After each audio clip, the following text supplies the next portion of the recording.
What up to the chat? What up to the chat? What up to the chat? What up, Shark Tank? Welcome, everybody.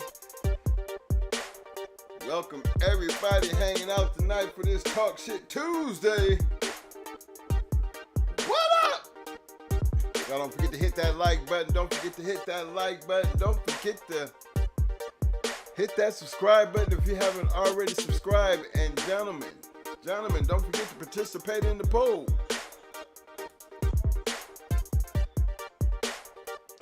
Don't forget to participate in the poll. Remember, there's not a right or wrong answer.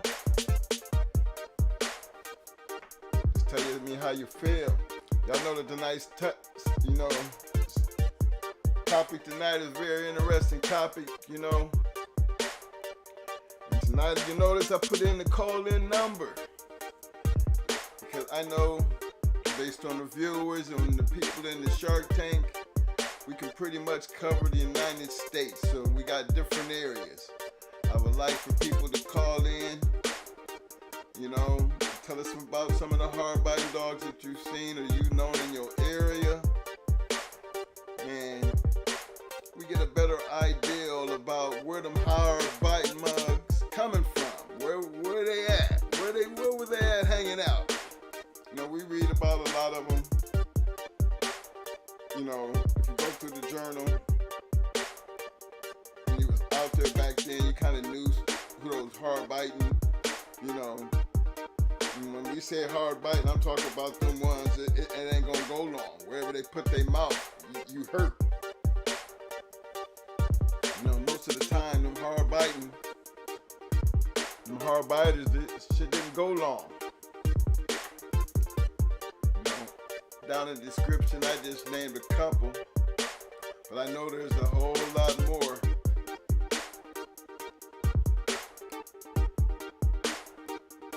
So, again, appreciate everybody showing up. To all my people on the back street, I know y'all out there. Look here, I know y'all out there. Love, one love.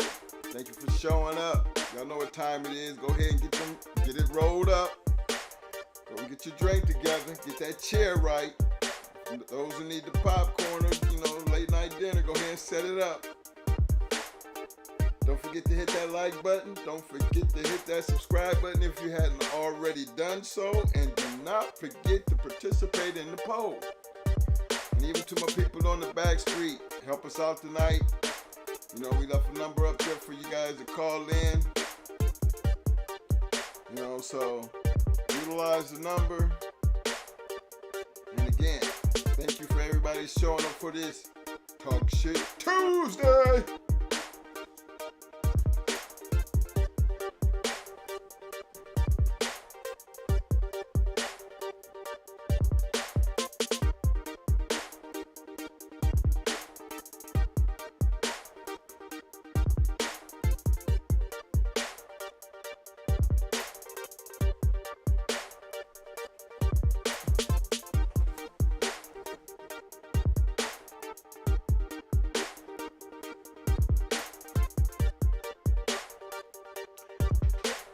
Big shout out to my man, M1 in the house, what up, bam!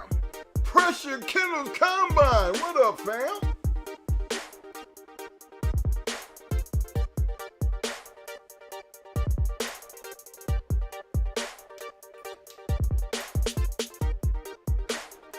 Big shout out to my man, Fat Bon Ray in the house, what up, fam?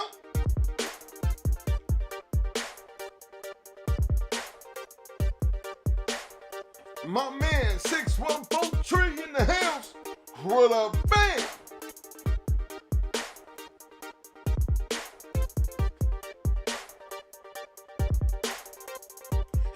Yo, Frank representing New Mexico in the house. What up, fam? My man, Mr. William McNeil in the house. What up, fam?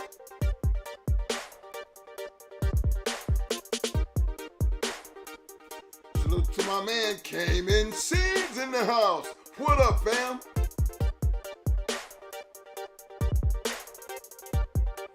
Shout out to my peeps, Styles Kennels in the house. What up, fam?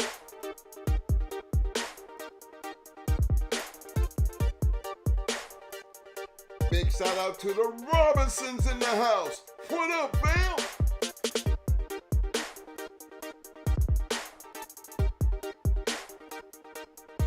My peeps, self-made Kennels in the house. What up, fam?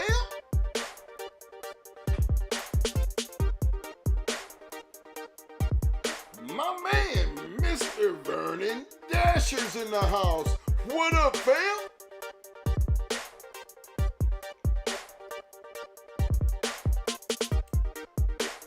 Salute to my man, Mr. Michael for Goods in the Shark Tank tonight. What up, fam?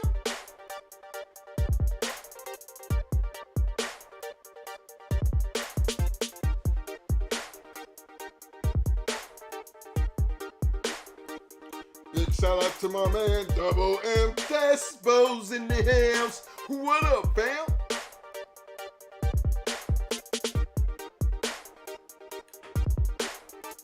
Big shout out to my man, Penny Stacker in the house.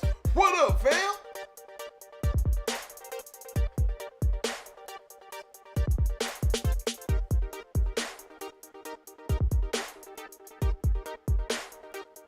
Again, I want to thank everybody for showing up tonight for this Talk Shit Tuesday. Fellas, don't forget, sharks, don't forget. I see you coming up in here.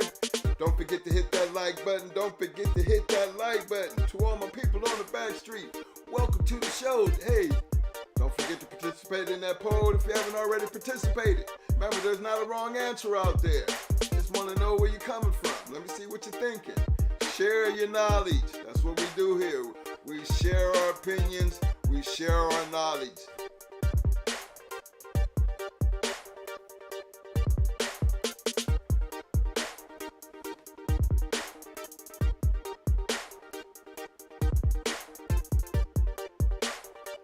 Big shout out to my man, the incomparable Eli Monsters in the house. What up, fam?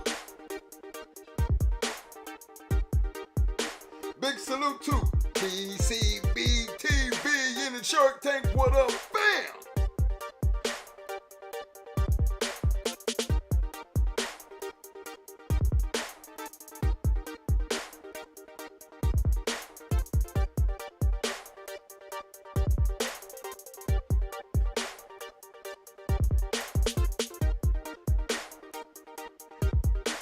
Double M Despo, I like that. Bite down and shake that like button. Bite down and shake that like button.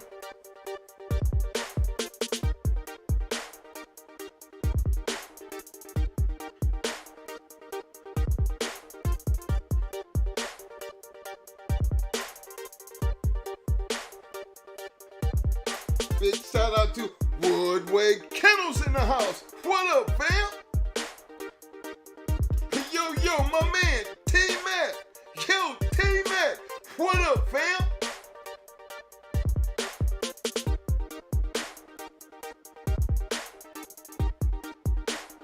My man, longtime supporter, the one and only Mr. JIGGA.CH's in the house. What up, fam?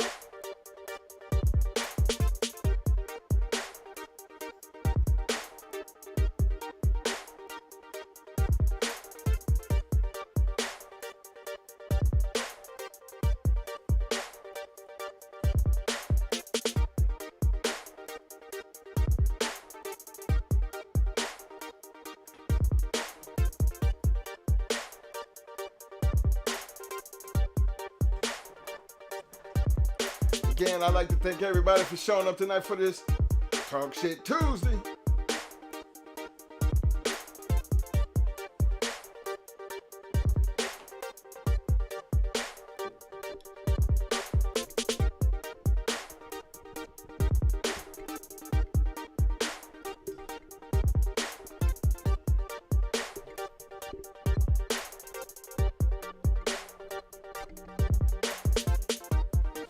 Big shout out to my man, Mr. Biggs in the house. What up, fam?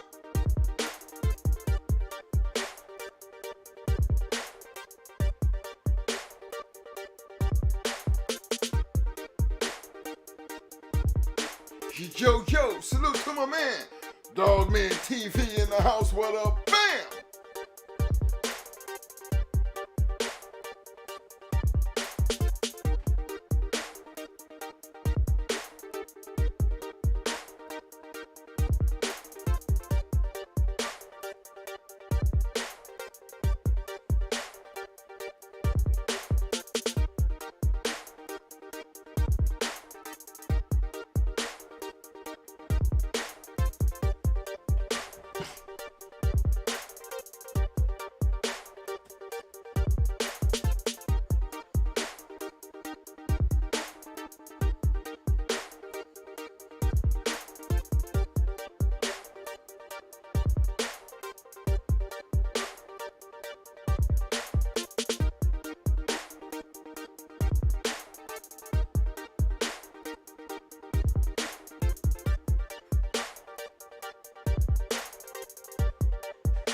Big shout out to Talk of the City. Kennels in the house. What up, fam? My man, Mr. Harry Hayes in the house. What up, fam?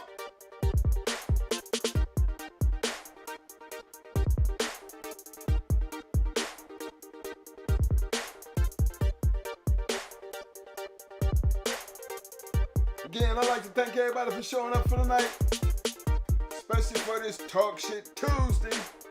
Yes, sir. To all my people on the back street, y'all know what time it is. Don't get them things rolled up. Go and get that drink set in. Sit back and enjoy yourself while you're there. Don't forget to hit that like button. Don't forget to participate in the poll.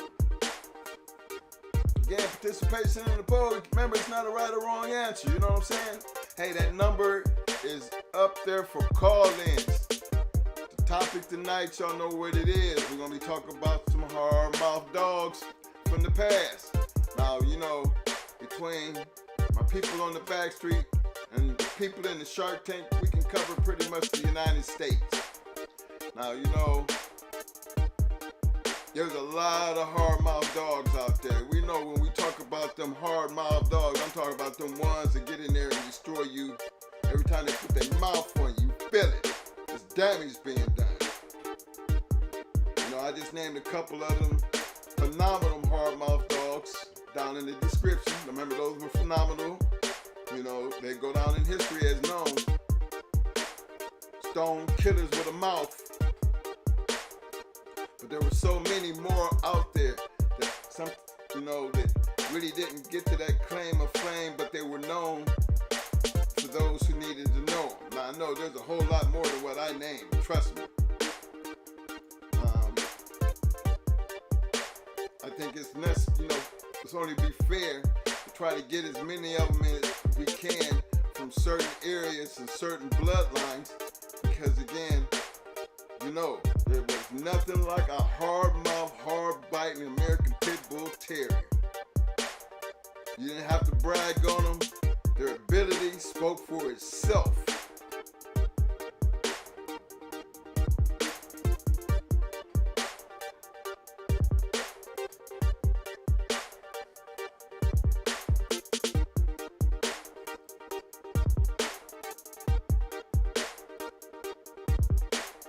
I want to give a big shout out to my man, Mr. Marvin Glover in the Shark Tank tonight. What up, fam? Yo, word list in the house. What up, fam?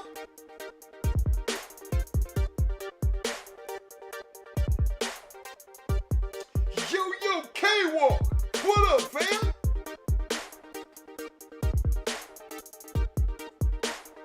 Big shout out to Dead Game Boxing in the house. What up, fam?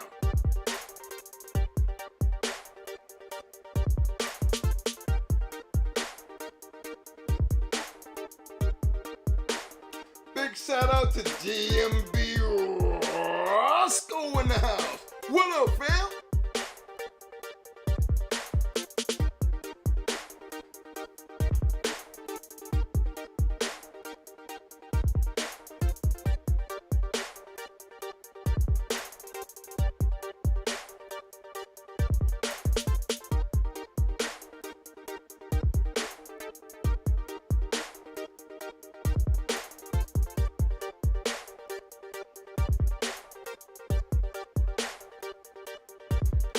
As in the word, my man Double M Despo, y'all bite down and shake that like button.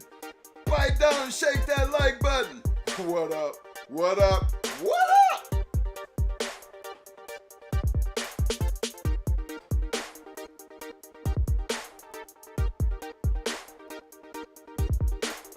My man Pat Farm Red, let them know the boats and hoes. Boats and hoes. Yes, sir.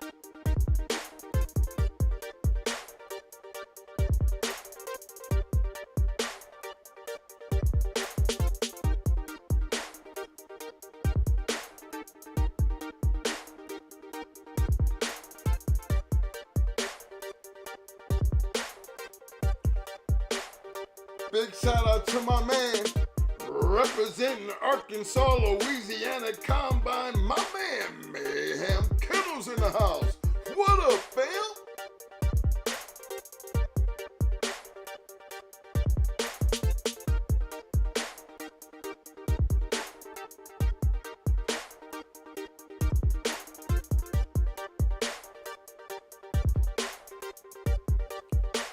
Salute to my man Bundle Views in the house. What up, fam?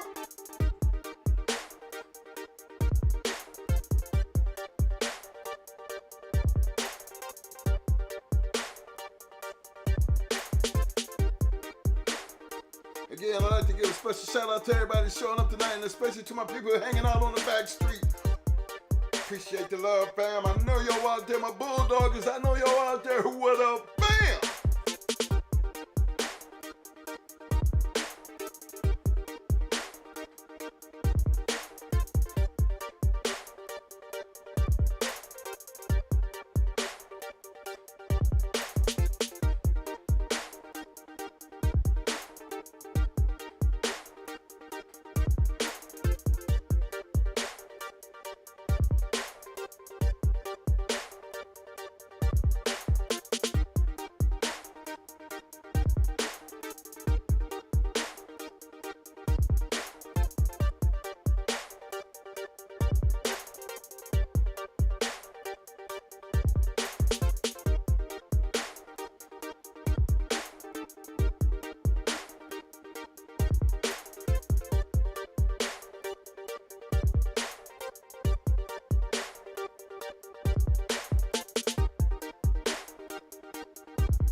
I want to give a big shout out to the Shark Tank tonight and all my people on the back street.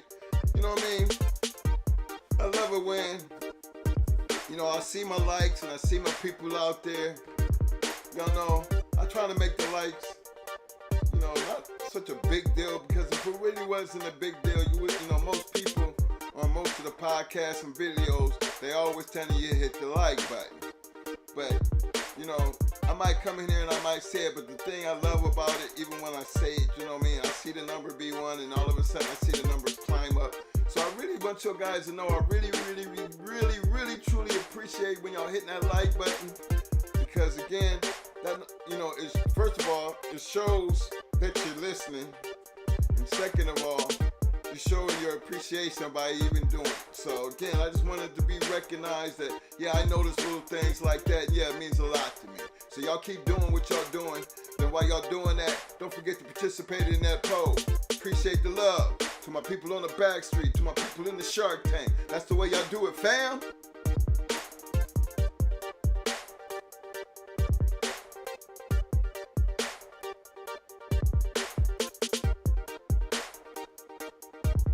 I want to give a big shout out to Fort Lauderdale D's in the house. What up, fam? My man, Mr. David Morse in the house. What up, fam?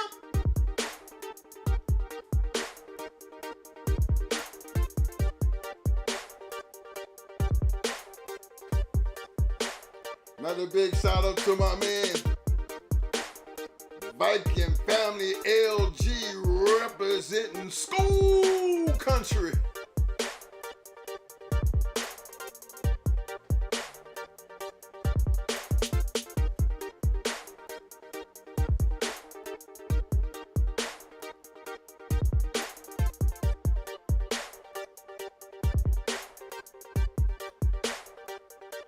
To my little brother from another mother, my man, Scratch Line News in the house.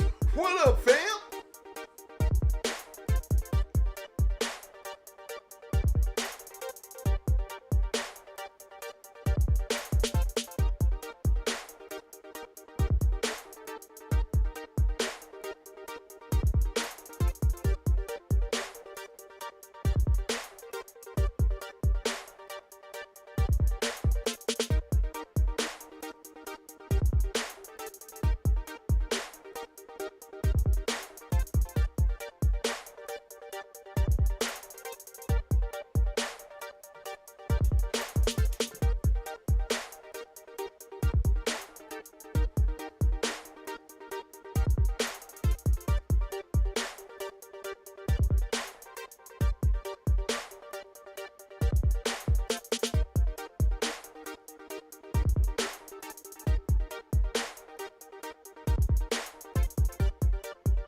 Big shout out to my man, Mr. William Torres in the house. What up, fam?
Shout out to my man Crockett's in the house.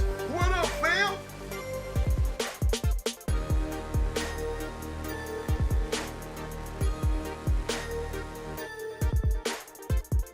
My man, Mr. Tony Montana in the house. What up, fam?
Big shout out to Spike Brothers, Kennels in the house. What up, bam?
What up, what up, what up, what's up? Appreciate everybody for showing up for this Talk Shit Tuesday. Appreciate everybody for showing up for this Talk Shit Tuesday. Big shout out to my man, homeboy, Slick Rick 1214, Slick in the house. What up, homie? Hey, y'all, before I get started tonight, I wanted to give a big special shout out to my other homie, 614 Tree, celebrating big time and celebrating his 28th year anniversary.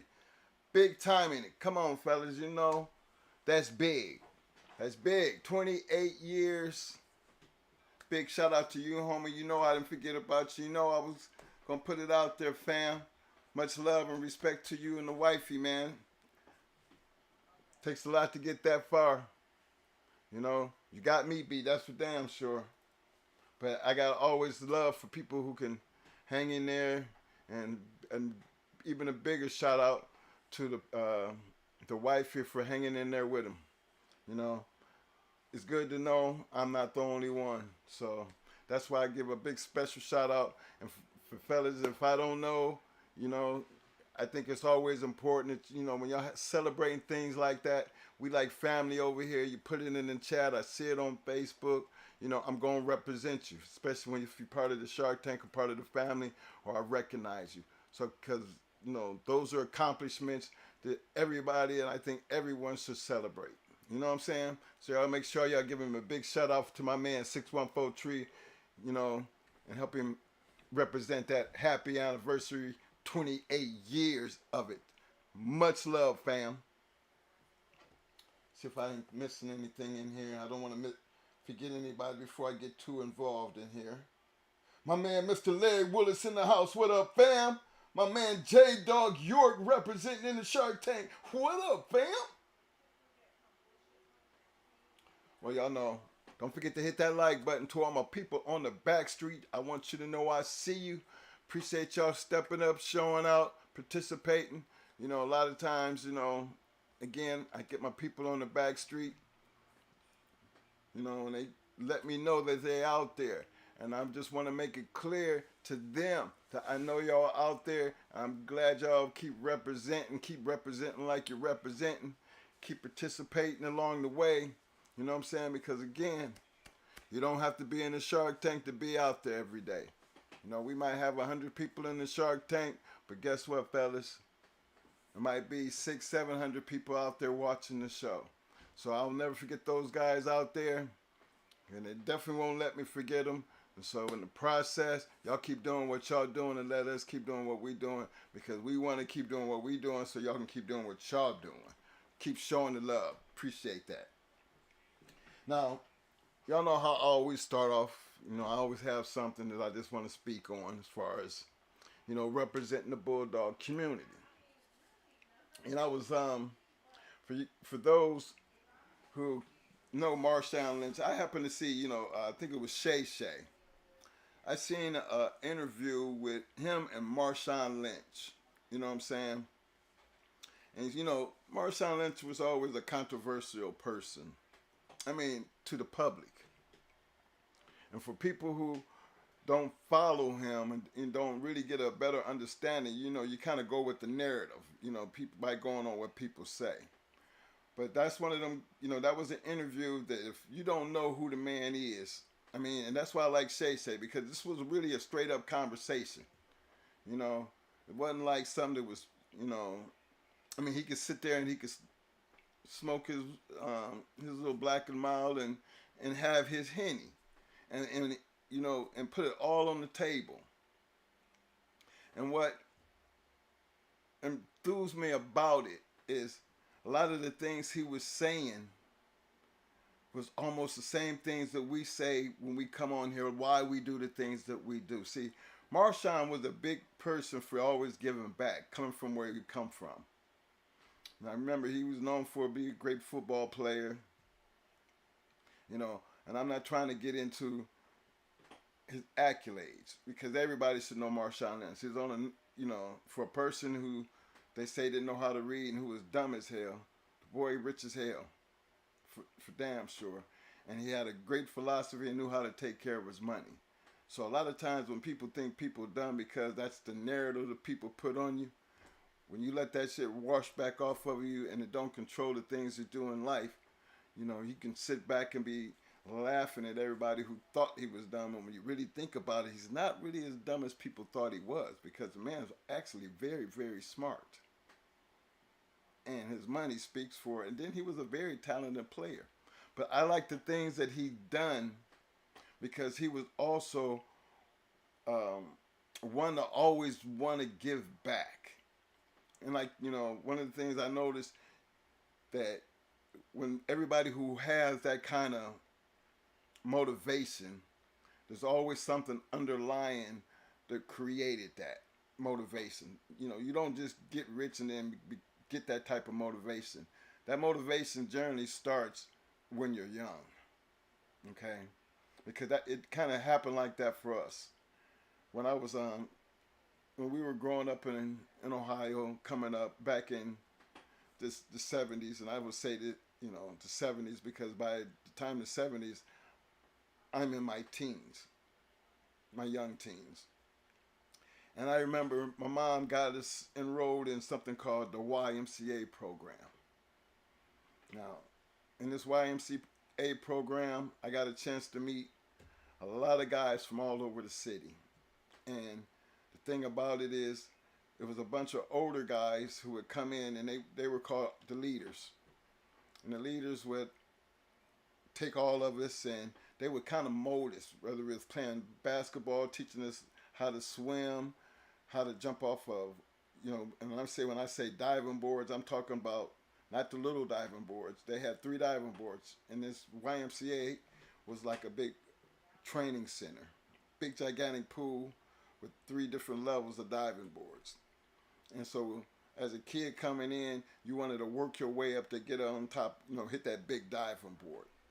But when you're looking up to the leaders, the thing was, as a young guy, I always wanted to be a leader. And some of the things that I loved about being a leader was they were always energetic and trying to make you a better person. So when your mom dropped you off, you didn't have to be running around in the streets. You were actually there with a group of people, a group of guys. And those guys would be able to teach you things. And a lot of those guys, and you're going to hear me talk about them, like Frankie Walker. You probably heard of Frankie Walker before. Now, Frankie was older than me at the time, but he was one of those guys, one of the leaders. A guy named Curtis James. You just remember that name. When I say, anytime you hear that name, James, you're always going to associate it with LeBron. Well, that was LeBron's uncle. If I'm wrong, it's either his uncle or his cousin, but he's a James. He was a James, and LaVelle had a whole lot to do with my life and my upbringing. So did Frankie. Frankie was one of the guys who could hoop. He was real, real good hooper. And so was LaVelle, Curtis. Great hoopers. And a guy named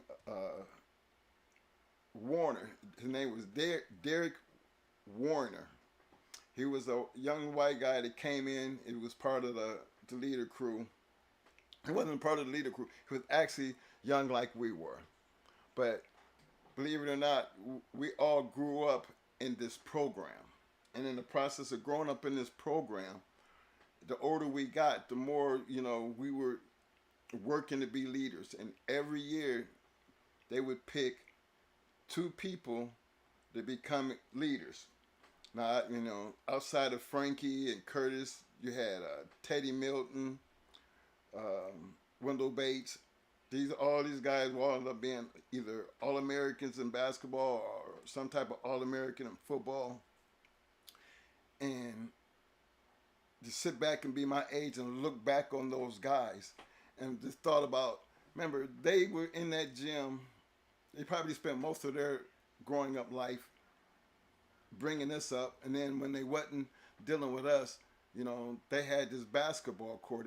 The building had 3 gyms, 3 different floors with gyms on it. And these guys would play ball all day, all night long. And that's probably why they were as good as they were. But they dedicated their time for the young guys. And, you wouldn't believe how many young guys came up out of there being something. I talk about them because I looked up to them. You know, they gave me that motivation to want to be a leader. And one of the guys who was the leader of all the leaders, he was a guy out of Texas, the Lone Star State. And white guy and great man. Because again, it was his ideal. He set up the program, he funded the program, and he put his time and effort in this program. Hey, turn it up. And that's what I enjoyed about the leadership program. And that's why I bring that up, because again, I knew all the things that came out of that program, the people that came out of that program. I remember the young guy named Derek, little Derek Warner, the little white guy. Wagner. That was his name. Wiener. That's right. His name was Wiener. Wiener wound up being a national champion in wrestling. Frankie Walker wound up, you hear LeBron talk a whole lot about Frankie, because Frankie, not only did he start with us, he also was the mentor of LeBron. Curtis wound up being a great basketball player. Teddy Milton, another great basketball player. He had an older brother. I can't remember his older brother, but his older brother, these guys was just phenomenal, and they never, ever stopped being those phenomenal guys. And they was responsible for a lot of the great young athletes that came out in that Ohio area that went off into college. J. Rowe was the director. Yeah, J. Rowe, another big shout out to J. Rowe representing the AK, because he took over that Summit Lake program, basically all the Akron recreational programs. And I can't even begin to tell you, Jerome Lanes and all the guys that came through all that kind of programming. What's the football player stayed next door? Beanie Wells. Beanie, Woodridge, Mark Woodridge. All these guys just came right up out of that area. And then I remember when I left there, I was in high school, and I had the fortunate ability, my sophomore and junior year, we was wrestling. We went into high school wrestling. We came out of Thornton wrestling, in our junior high, but when we went into high school wrestling, our first 2 years, we wasn't that good.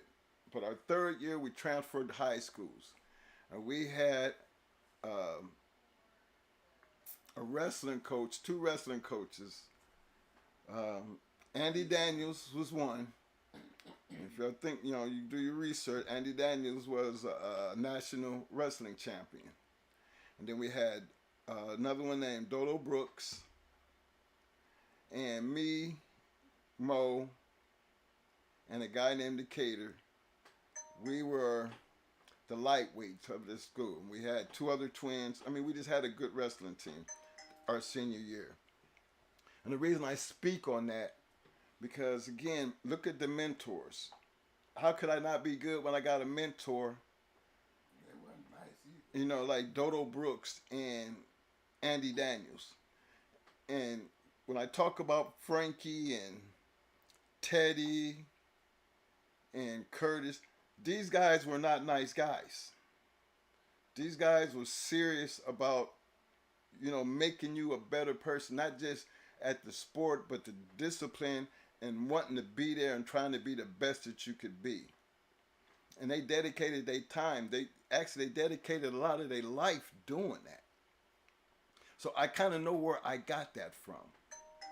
And I felt comfortable seeing somebody like Marshawn Lynch, he took that same mentality, and he wasn't like he don't like yes men being around him. He wasn't, I don't need a yes man around me. He needed people that was going to be around him who were going to be relevant. And he made a comment. He said, one thing that he learned real early, and he said, you got 2 eyes and 2 ears and 1 mouth. You got 2 ears to listen You got two eyes to see what you're listening to. And you got one mouth to keep closed so you can let the other two things do what they're supposed to do. And I thought about that because that's how they used to be with us. Don't be running your mouth, because if you're running your mouth, you're not listening. You know, don't ask no questions until you try. Try first.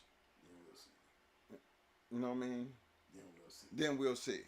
You know, don't ask questions. Just try what we tell you, and then we're going to see how to work it from there. You never quit. You never give up. And the reason I bring that up to this, y'all know how I speak about the loyalty and the fraternity type of situation. Why we can't get things done. Why can't we get things done? Now, I have been a coach. I have been a business owner. I have been a mentor and taught my trade to many people in life and have changed their lives. Because I've always felt like doing what others done for me, and I had to, it was my responsibility to be able to give that back and not look for nothing in return. Now here we are with a podcast. Okay. Look, we never changed why we do this podcast. We never got away from that. But now I think we're at a point now that where we got to start doing things that's going to be, long and everlasting. Something that's going to change the game. It would mean so much to me to be able to change the game. I talked to Samurai, and we had a good conversation. And, I've always stood behind Samurai. And so, never wanted to think we had any kind of beef or things in the air, And he called me, he wanted to talk, and we talked because, again, that's what men are supposed to do. If you feel a certain type of way, don't sit in there and fluster on it. You pick up and you call that person, because you might realize there's really never been a problem. And see, that's the thing that I think is more important than anything, is to don't get caught up in your feelings, because it's not really about your feelings, especially when it comes down to business. See, I've always learned, business and my personal feelings never worked. And I was like that with my kids. When it came down to them taking care of business, then you forget that I'm your father. Why am I like that? Because my father did it to me. Why is my father like that? Because his father did it to him. I'm the prince. To him, I'm dad, I'm your prince. But to dad, no, you're not. No, you're not. Not in this job, you're not. Here, you're going to be just like them. And I was always used to wonder, Dad, why are you so much harder on me than you are them? He said, because you're my son. And I expect you to be better than them. And not just better than them, I want you to be better than me. And so I take that because we are men. This room, I know everybody's over the age of 18. I know it. And I kind of got an idea where my age group lies out there. Now, I know we come here and we talk Bulldogs and we talk history. But in the same token, we want to make history. How do you make history? Well, Twin, what you trying to do? Well, what I'm trying to do is first pull everybody together to be able to actually have our own show. Not our show, but a show that we all can create and have some type of input, because we have something to say. Hey, here's a great idea. Everybody has input on the idea. Let's make it happen. And the reason I say that, because since we've been doing this show, we have 2 offers to go out and judge shows around the country. You know, when I hear that, I be taking it as an honor for somebody to, to even call and say, hey, we want you guys to come out and judge a show, a confirmation show. Wow, that's big. That we can get that type of recognition and be able to do that. And probably, I think one of the shows is out in Cali, and we're going to be judging it with Schoolboy. So that's a big opportunity for us because we get a chance to hang out with Schoolboy. That's an honor within itself. So when I look at things and those type of opportunities, I always feel like those opportunities can mean so much more. Remember how we got a kick out of the Tom Gardner's pig picking? Regardless of what everybody might say or everybody might think. Well, I seen a lot of white and black people and Puerto Rican and all types of people from all over the country out there that day. And it turned out to be the biggest pig picking Tom ever had. Now, I don't know, I don't take credit for that. But what I do take credit for is realizing that, guess what? I'm going to bring that back to everybody's attention because I need everybody to know that was a good day. A lot of people we knew. A lot of people we knew was there. It was a lot of sharks that we knew was there. And there was a lot of people that we didn't know that we actually got a chance to meet. And some of the old school dog men that actually watched the show, including Tom. Now, that's big for us. And I think if you have that type of influence, then I want to be able to influence y'all to get into this. Let's do something that we can put our stamp on. Something that we can make this thing better. I mean, everybody was always talking about change. I mean, talk is always what it is, But I heard that conversation, and even Marshawn Lynch, he had it in his interview. Anybody, like I said, go watch the Marshawn Lynch interview with Shay Shay. That's Shannon Sharp's YouTube channel. And you're going to hear him say the same thing that you see I got on my shirt. Keep your eyes on the prize. Yeah. And he said, hey, don't talk about it. Be about it.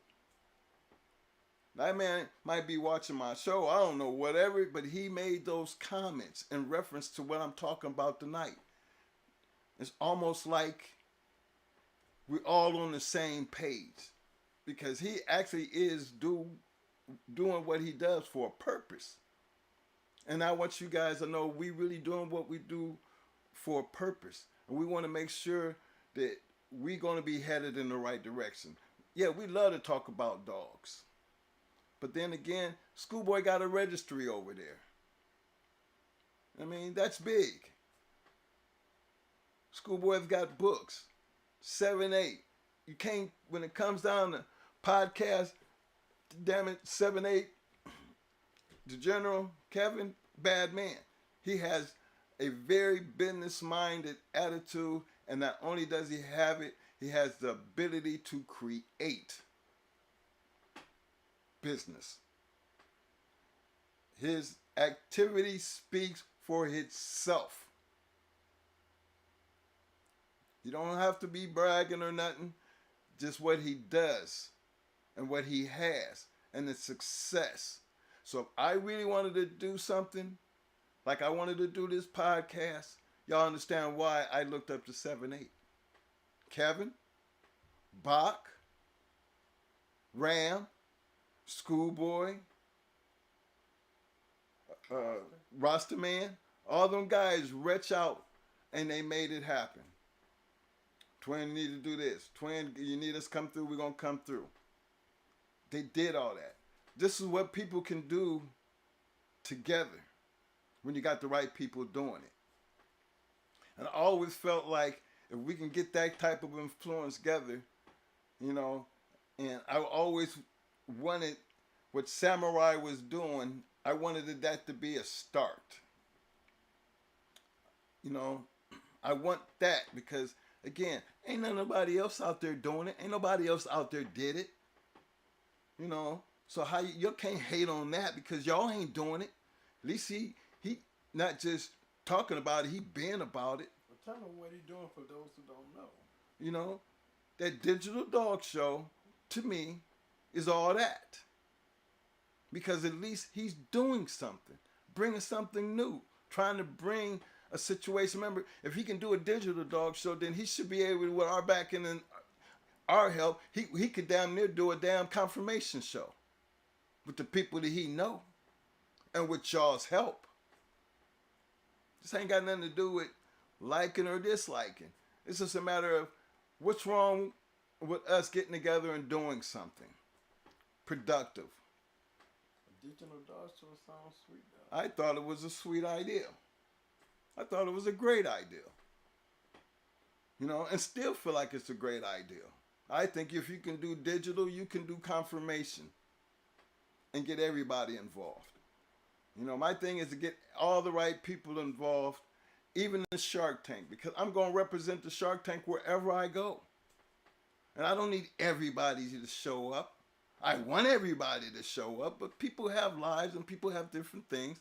That's why they should have but then, digital confirmation. that's why, you know, it's important to have the digital confirmation show and support it. Because you don't have to leave your home. You can just become a part of that right there where you at. Make it a club. You know, it can happen throughout the year to where you have a big event where the big event turns into the real deal, the real shit. You know what I mean? We take the winners from this and this and this. Now we just gonna actually have a damn show, a confirmation show. Set a date and everybody show up. Want to show up? Cause I know if y'all can show up to a pig picking, you can show up to an event if the right person is having an event. So I just wanted to touch on that because again, this, you know, for us is more than just sitting here talking dogs. It's a lot more to just trying to give back and seeing something come out of why we giving back. You know, you never really hear me push the super chats, the super stickers, or the Cash App. You know, when I really should be. Because without y'all's help, these things can't happen. I be wanting to get people on board, but we get so caught up in everything else that, you know, by the time I think about the merchandise, there again, I mean, I had to bring that up. We got merchandise out there. I mean, because we get so caught up in talking bulldogs that you forget about everything else. Well, today I'm trying to just take care. I don't give that much attention, but because I haven't given it much attention, I need to give it more attention because that's really what I'm supposed to do. And I've been slipping on my game. So that's why I'm bringing that to you guys today to keep that in your thought, that thought in your minds. Because, some of the guys was talking about we need to come up with a flag and we needed so many things we could do. But yeah, there's a whole lot of things we could do if we pull the resources together and get them done. And I just want to see who are the ones who's going to be out there to become a part of that movement. Because y'all have heard us say this plenty of times. We didn't have a big crew. In anything that we did, all the way down from our production company, the record company, the stores, we just had all the right people doing the right things. Just like this podcast. We just had all the right people who helped do the right thing. And once we could get that part, then y'all took over the rest. That's how you make changes. No one single person can do it by themselves. That's why it's important you don't burn bridges. You build them. You don't build houses on shaky foundations. You build houses on strong foundations. Strong foundations lead to a long-standing building. And I thought I'd just bring that to your attention because, yes, it does really matter. Yes, we do look forward to having, even if you don't do nothing but take I think the lowest thing that you can give in anything is a 99 cent. Now, I just look at it. 99 cent. If everybody who ever watched any one of our videos was to just take 99 cents and donate it to a cause. Cash App donate. Cash App it. Buy a super sticker. Do you know what kind of things you could do just because of that 99 cents? Just 99 cents. Remember what I said? Remember, it's the little things that you do that lead to the bigger things happening. See? All the way back to when them guys was coaching us and telling us to do this and do that. The little things that they did led up to the big things that happened in our life. The little things that y'all did for this channel right here. For the ones like Dickie and Hemi and even Fat Bill and D. Morris and TC. Them guys, they did a lot of things behind the scenes that y'all don't know that led to a lot of things that we were able to do. And just think if we was to be able to make things happen with that same attitude because of the love of these dogs, we could be able to do the same thing. Because the thing is, we older up in life. This is supposed to go on long after we gone. Now I know I kind of got an idea of the age group that we dealing with. But I know I'm not dealing with a bunch of little kids. We talk about bulldogs over here. We personally, we talk about fighting dogs. That takes a special kind of person. But even us as hunters still relate to the dogs first. Remember the show where we showed you they're fighting dogs that were winning confirmation shows? So it don't look, it's not supposed to be, you do confirmation shows, I don't do that type of shit. No, we all did it.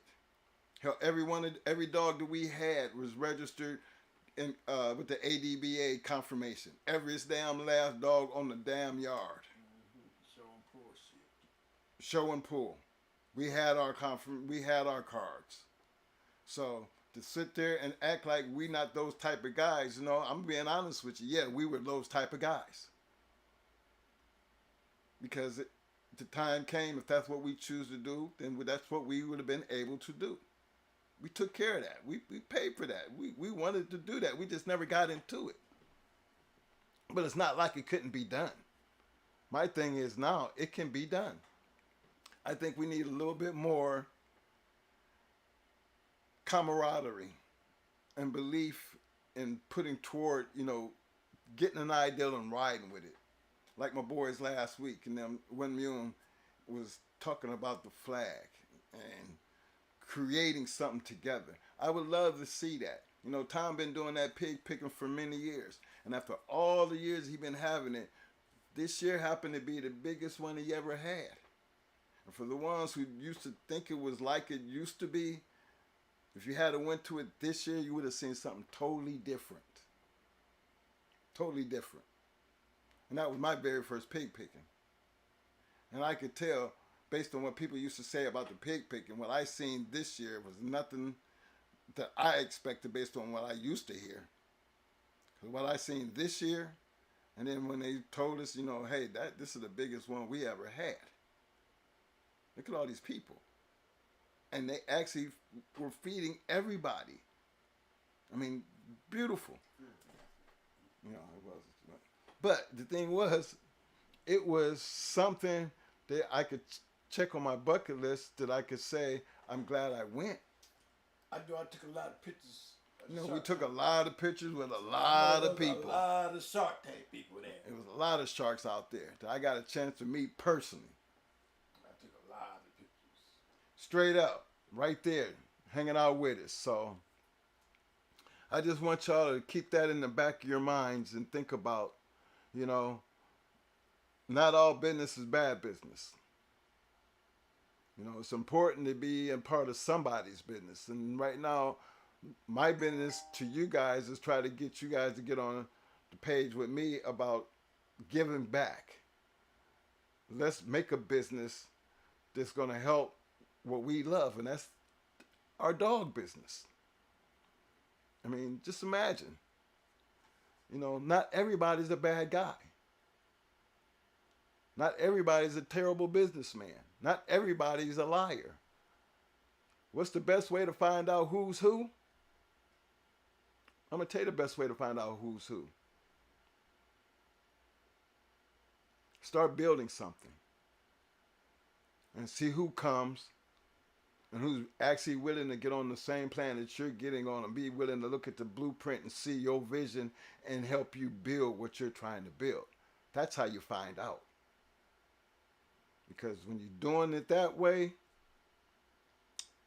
it gives you a chance to sift through and see who's who and see who's really dedicated, who's really on board, who's doing more than just wanting to hang around but really trying to make something happen. Remember, it don't take a lot. It just takes the right type of people. And that's what I want you guys to be. Take a serious step back and look and just think about, if you really wanted to do something, why don't you bring something to the table? And let's all talk about it one day. Let's see if we can make it happen.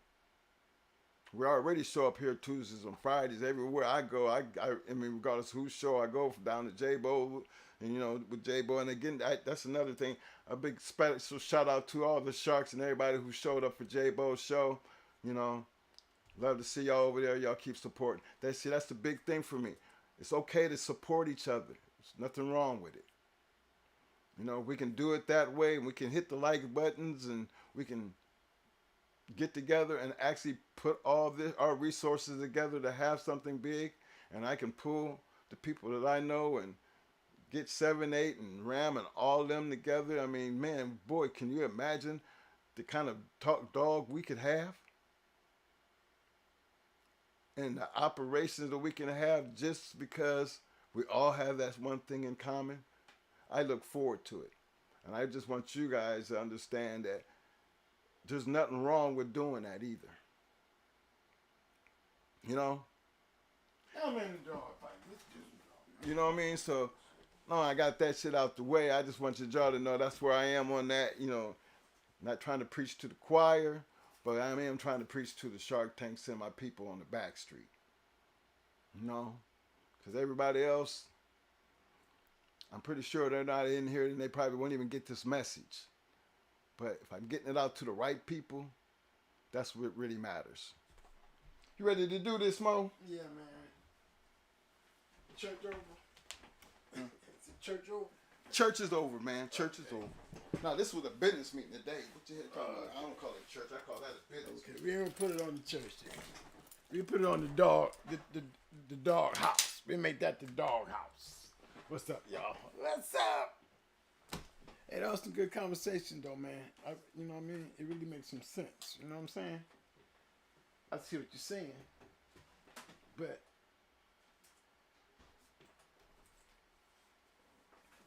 you got you got that world back there. You know what I'm saying, y'all?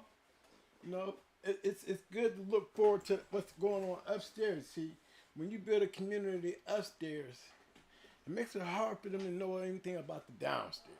Because downstairs, you know, that's just something that only fortunate people should be able to understand and know. All this shit that we doing is for the purpose of entertainment, right? So, you know, I can take us down the basement and back in time 20 years ago. Over 20. And we can sit there and we can talk about all the things like we're going to be talking about these hard-biting dogs. You know what I'm saying? And just because we're 20 years ago. Now, you got to have something to ride on. You got to have something to ride on if you're going to do that. You know what I'm saying? Even back then in our time, look, Mayday went out. He got him a confirmation thing. I mean, just Mayday going to an APBT'S show, and what's this dog name? Oh, that's Mayday. Don't got to put no title or nothing on it. He's going to get a trophy just for being there. You know what I'm saying? So, you know, when you think things aren't understood, there was a dog named Dylan. He was a champion. He was a champion in the box and in the confirmation shows. You know, there's several dogs that were match dogs that were confirmation champions. Maybe they had that edge. You know the edge, you know, because what's the true standard of American Pit Bull? The truth of that question is only found in the basement. Honestly. Y'all wouldn't be talking about pedigrees and how this is bred and how this is bred without the basement. Let's keep it real. Because what word would it be worth talking about? Because the show ain't talking about no confirmation show. You know, ain't no Jeep Red Boy you're going to be looking for like you doing some confirmation show. And Jeep Red Boy was based on fighting dogs. Right? So, you know what I'm saying? So, it's good to see where he at because y'all don't have no journals. Y'all don't have no background information. Y'all don't have no kind of information, nothing to cover you upstairs or downstairs. I mean, what you got is what you got. You'll be lucky to be a great dog in the now, and in the future, we know about your ass. Like y'all can go back 20 years and we can talk about my shit. You know, I just don't have to talk about it. You can read, you can go see about my shit. You see what I'm saying? There was something left back there. I wouldn't be worth a damn to y'all if y'all really didn't get the verification and was sitting back there. Some may question it, but 20 years later, what does it matter to you? If you do question it, I'm still walking the face of the earth. If you needed to know how true that shit was, you get a damn dog and come into me. But I know you ain't on that level, so I know I don't have to never worry about that shit happening. So let's take it for what the facts and the truth is. If you're back here, I'm fortunate enough for y'all people to trust in me and listen to what I'm saying, and I ain't one of them fake ass motherfuckers who's trying to tell you something they ain't never did nothing. Because you can go back there and go see. I can't be real here and fake here. I mean, it's too much real here to call it a fake. And that's on y'all to decide. That's why I have the viewers that we have. Backstreet, shout out to my family, Eminem. You know what I'm saying? Mama, these guys is in the backstreet. I see y'all. Thank you. You know, there's a whole lot of back school dog man out there. You know, there's a whole lot of basement guys out there. What's up, baby? I feel you. You already know I'm gonna be there. 20 years we hanging out here on the footprints. So when I bump into you, you know what's up. Shout out to y'all. I see you. You see what I'm saying? So it's like, what do we have to do upstairs but do a whole bunch of bopping around in podcast shows? Is that what we gonna end up doing for real, y'all? For real? I mean, definitely if you doing this shit with people who wants to be something that they're not. What future did that have? What the fuck are y'all putting into that? That we can talk about 20 years from now like you talk about me now. Come on now, let's keep it real. Dog man, let's talk about it. Let's talk shit Tuesday. So when we talking about digital shit, that's something that ain't nobody doing. We all know we can't jump on no plane. I mean, we ain't going to no big ass convention. So a lot of us ain't even on that shit, you know what I'm saying? Because we 20 years ago. And a lot of us come here for them 20 years back here and the savor in the fact that that's what you feeding. The mentality is what we feeding. Ain't got a goddamn thing to do with confirmation and none of that. And a lot of y'all don't feel that. I understand that. But you gotta have something because right now y'all don't have nothing. The something can give us something.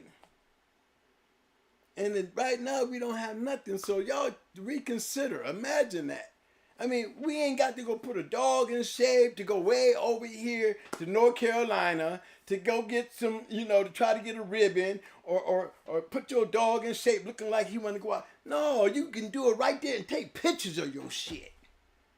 And fill out the forms to do this shit the right way in a business way. You know what I'm saying? Why not? I know a whole lot of niggas in the basement gonna be involved. I'm gonna tell you about the basement. Basement gonna be busy. Cause you're gonna see a whole lot of condition shit fucking with them. Cause they busy. Every time they get them go play, they gonna be what they gonna do? That's when your dog look they pretty. How they gonna figure out if everybody's having fun? That's when you're doing it the right way. That's when you start laying down the history, because everybody and their mama gonna know when it comes to them basement dogs like Mayday, like Dylan, and so many other dogs is APBA champions just because who the hell they was in the basement. At least they got that to carry on their path, and you have some kind of reference. Basement. If we don't have nowhere to place our shit, might as well start. We need a digital show. If we don't have nothing else, we need a digital show. You know, so we can enjoy our work. You see what I'm saying? Remember my name. You got a cycle of everybody. Everybody. There's a different separation between upstairs and downstairs. But there's also a middle. And in that middle, guy, that's the only place I can see to get you, to put you into the history of tomorrow so we don't forget you. You know what I'm saying? Pictures mean everything now. Take a picture of your great dogs and take a picture of them before you fuck them up. So we can look back. Put him in the digital show, even if he ain't just there to be there. Those shows will always be there. History will always be seen. So y'all think about that. Don't be ashamed of something so quick. I'm talking to the basement. And I know a lot of my people out there, over 700 people per show, that's not in that chat room. When that show go off, it's over 700-800 people. Or if there's not people, there's sure a whole lot of damn views. And the best of the one I know, a lot of people will be bumping around out there because I travel around sometimes just to go do shit, and I see people who know me, and I know what my back street consists of in them 700, 800 views. So that's the ones I'm talking to too. The ones that don't want to be in the Shark Tank. They want to see Twin come in here and talk some dog. They probably be waiting for Twin. I'm just waiting on Mo. You know what I'm saying? Them the ones that's sitting back there, them 700-800, they waiting on Mo. Why? Because Mo gonna be talking some shit here in a minute. Just like we'll be talking about these hard-biting dogs. You know what I'm saying? We have Eli hard-biting dogs, right? We have Boyle's hard-biting dogs. Yes. We can even say buck dogs can bite. I seen some hard-biting buck dogs, y'all. I don't know about what y'all talking about.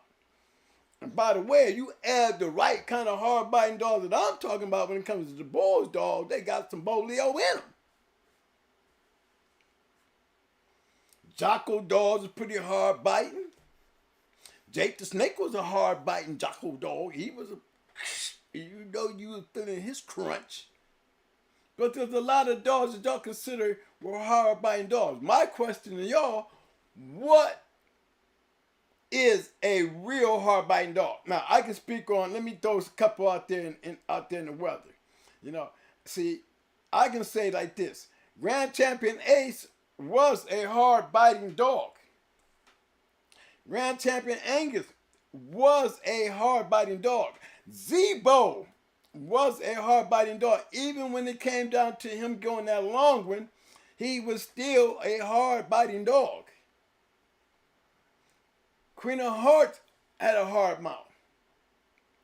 Pandy, I don't know whether it was her mouth or her blazing aggressive speed, but she'll break your ass up. So I would have to say she was definitely a hard-biting dog, because not only would she get in there, she would bite you down quick. It would just be like, was it her talent that's doing that, or is this really this bitch really? It seems like you can get beat up and the moment game punching you hard, but he just beating the shit out of you and you still lose. Okay, you just getting the shit beat out of you. I can't tell you if she's biting hard. I can just tell you she's beating the shit out of whatever you putting on her. So whether she's biting hard or not, I don't know. She's shaking shit and she's snatching shit and she just pound, pound, pound, pound. You know, so you just don't never know what she was. You know, she had just a certain thing. She could be just, you know, the snatching and the grabbing and the way she used to snatch on them damn dogs. Her and Queen was like that too. You get in there and they get on your ass, you gonna feel that pain. But I say Grand Champion Ace because Grand Champion Ace, he was a back end dog and he had to have a fast hard mouth because going hard dogs were hard biting dogs.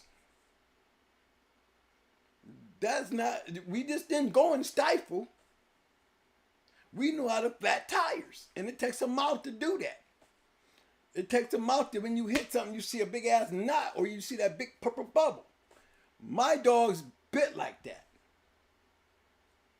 I don't know whether I was lucky. Look, I mean, come on. Stone City dogs, I crossed when I made it stuff with Stone City dogs. They ain't known they had no crushing mouth like that, but mine had all that shit in it and we were still biting hard. So it had a lot to do with probably the fact that Amber was on that side of the Yellow John stuff. That those dogs were back end dogs themselves. In hard mouth. Now, I can't say that Wrangler had a great mouth or anything like that, but I know he went over damn near 4 hours to a draw, but I can tell you this much, in her line, because Amber would go back into your ass in too. She was just on a real bad dog. But there's other dogs. There was another champion out there. I forgot his name. Basso or something like that. No, it started with a B. He was a Yellow John dog. And he was a real badass backing dog. And he had mouth. And that was a Yellow John dog, making him a red boy dog. They were red boy dogs. Still, Yellow John dogs are red boy dogs. And so when I crossed that, my boy made that cross with Amber and Ace, you know, was that back end shit a connection to lock in? That, I mean, generations of the going hard dogs still carried that trait till they would go in your ass in and break you down. You see what I'm saying? See, that's what I call hard mouth dogs. Now, that's a genetic line. So when I say hard mouth dog, I can call a hard mouth dog like Grand Champion Ace. Why? Because Ace was a grand champion. And the other thing was, didn't nobody make it past 40 minutes with him. And he destroyed shit. He destroyed shit. That's what I call a hard mouth dog. I call Luther a hard mouth dog. Anytime you can bite a dog and they faint, you know you getting got bit. Okay? Dude hit your shit and you just pass out. Oh, shit. And when it comes to killers, Jigga was another one you pass out on. He probably couldn't, you know, it was always a thing, you know, with Jigga go in for the kill. Well, I mean, it really didn't matter much because if he's biting down on a dog that he knows with his mouth, this dog is going to lay there and play dead. You know what I'm saying? He's probably been used to that in his career because the dog has been breaking shit down since he was a puppy. That's a hard biting dog. When you doing this shit at 9 months old and you turn out to be a champion and it took you down near 2 years to get that because everybody was tiptoeing through the tulips. And from what I know and based on what I heard, you know, Destroyer and a couple other one of them dogs was up there talking about putting shades on and shit, you know. Jigga was, you know, they got shades on. They ain't hearing that name. But he was one of those dogs that we know. You seen him many times on the show. You heard the stories on him. You know what I'm saying? He was a hard-biting dog. Most hard-biting dogs don't go hours. If you can make an hour with a hard-biting dog, that's because you must biting hard too. You see what I'm saying? That's when you start getting them kind of matches because all the damage is being done. I've been in one of them. I ended up going 3 hours, and we were still crushing and breaking, and I mean, we cut each other up like we had spurs on. These dogs were so cut up. They were so chopped up that they was biting 3 hours later. Enough to be biting and to, just to get in there and grip down in there, it was a very bad thing to see the way that gator dog gave up the ghost, because the situation he was in, and we had a dog that was still biting like hell. He didn't ever stop to bite. You know what I'm saying? When it was time to finish, he finished. And you knew it because of the way he was biting. You know how we knew he was biting still? Because that dog was screaming and hollering and quitting. Because for 3 hours, he gave up a good one. Actually, for 3 hours and 15 minutes, he gave up a good one. But them last 15 minutes, it took that hard-mouthed dog to stop him from getting bit by that other hard-mouthed dog. You know what I'm saying? It was a facial caught with a paw, with a dog that had been biting all night. And now he's biting to finish. And the gator dog couldn't do nothing. So you know he was getting bit because his whole persona changed 3 hours and 15 minutes later. Because he couldn't continue doing what he was doing to our dog, which he was still biting when he could. So when you say hard biting dogs, I don't want to hear about a stud dog that was biting hard. You know what I'm saying? I want to hear about hard, like Searchy Jeff. For those who don't know Searchy Jeff, he's one of them old school dogs. He had a ridiculous mouth from what I heard. Searchy Jeff. It might check your chat room, man, and some of you guys help me out here. Because you see what I put in. I'm definitely putting my shit in the house. Brat was a hard-biting dog. That's for damn sure. Buck Rogers was a hard-biting dog. The shit was a hard-biting dog. These are dogs that, if you can survive, to be honest, 30 minutes, you're doing good. Because the one damn thing you cannot let them do, they cannot let them put their mouth on you. I ain't saying that about their ability, because they had ability, but I'm talking about the thing that was hurting the most. If you need a little ability, okay. But there was something about our dogs, that we bit hard. Say it was the Royals if you want. I don't know. Royals to me don't make dogs bite harder. I don't know, Roy. I just don't look for Royals to do that. And if they do, I'm going to blame it on the Royals then. But, Red Ace wasn't on no roids. She bit down Tommy, boy. Every time she hit Tommy, Tommy was split. She hit her right across the nose. That's all she did. Right off the back. Tommy's face was plip. That's one shot. All that screaming and hollering for 15 minutes, and when she decided to, well, this ain't gonna let this bitch kill me. Hit her one time across her face and went into her stifles. That was arrested. Tommy boy never did nothing else but do an amazing scratch. That was it. After she got hit across the face, it was such a hard bite that probably it shook Tommy, but the instant she hit her in the face, she went into her stifle. And she hit herself from Tommy. And Tommy's face was already, looking like somebody hit her with an axe. And she couldn't really get in there and get Red Ace out of that switching back and forth on her ass. See, that's hard biting. And believe me, when you see what it looked like, everything starts swelling up. Everything. When they come out, you see the big purple knots, and you see that big ass, that big old bubble start popping up and shit. You ain't got to go busting veins, and you can bust muscle when you biting hard. You know when you've been bit, because as soon as that dog get up, his leg is up. You don't even see no blood or nothing, but guess what? That leg is up. He dragging that mud, cause something didn't hit it. Them is hard biting dogs. Them dogs is biting so damn hard that when they hit a dog in the chest, the dog passed the fuck out and dropped dead. I've I've seen these kind of hard biting dogs. I've seen dogs run up in there and get hit. Like Gus. Like Gus, when Ajax hit Gus in the chest, he hit Gus in the chest with the perfect shot. And that just tells you what kind of mouth that he had. I mean, look at Noriega and Ajax. The match didn't go over 45 minutes, but both dogs died.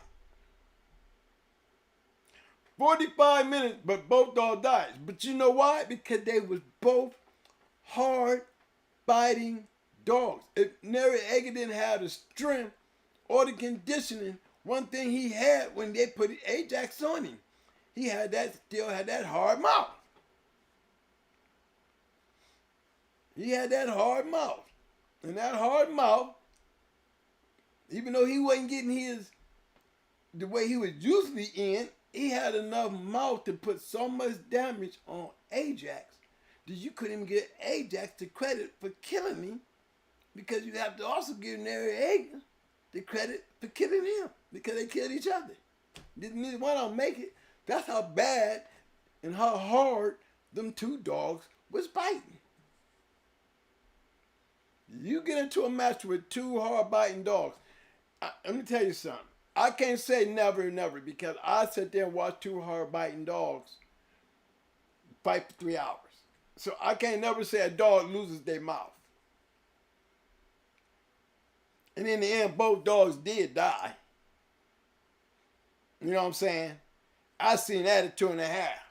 You know, they were so chopped up. It's like they've been through meat grinders. I mean, there's between biting each other in the face and to get this out of there, and they did a lot of downstairs damage. They were doing a lot of kidney shots, stifle shots, shoulder shots, throat shots, and they was opening up real bad places in them.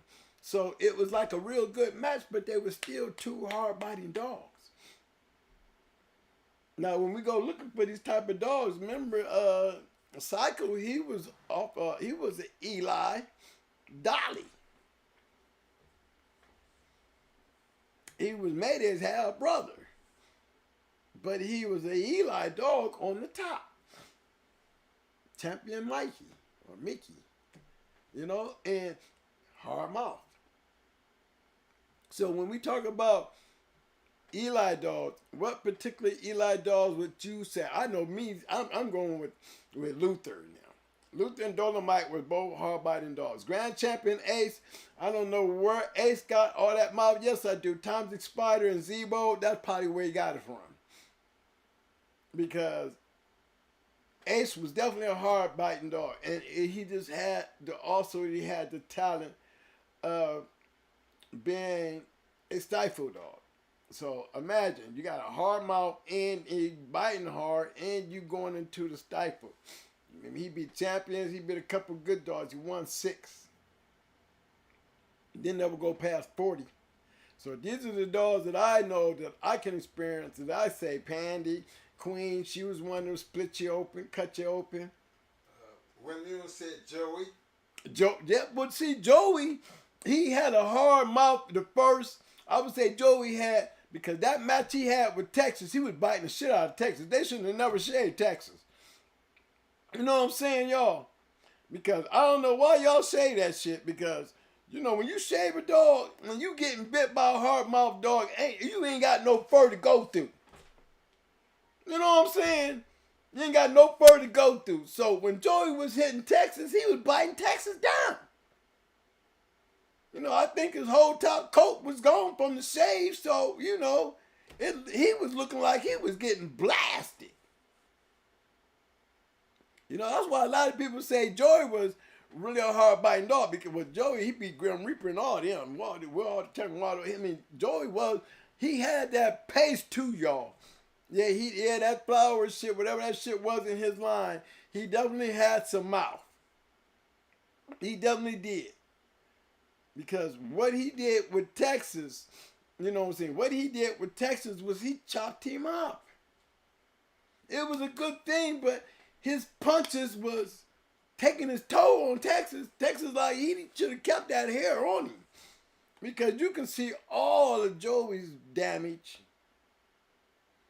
and you can see the damn purple bruises. You can see the purple knots. You know what I'm saying? You seeing all the shots. So, you know, I know they cut their hair off so they can breathe, or, you know, I don't know. You know, the hair makes that much a difference. You know what I'm saying?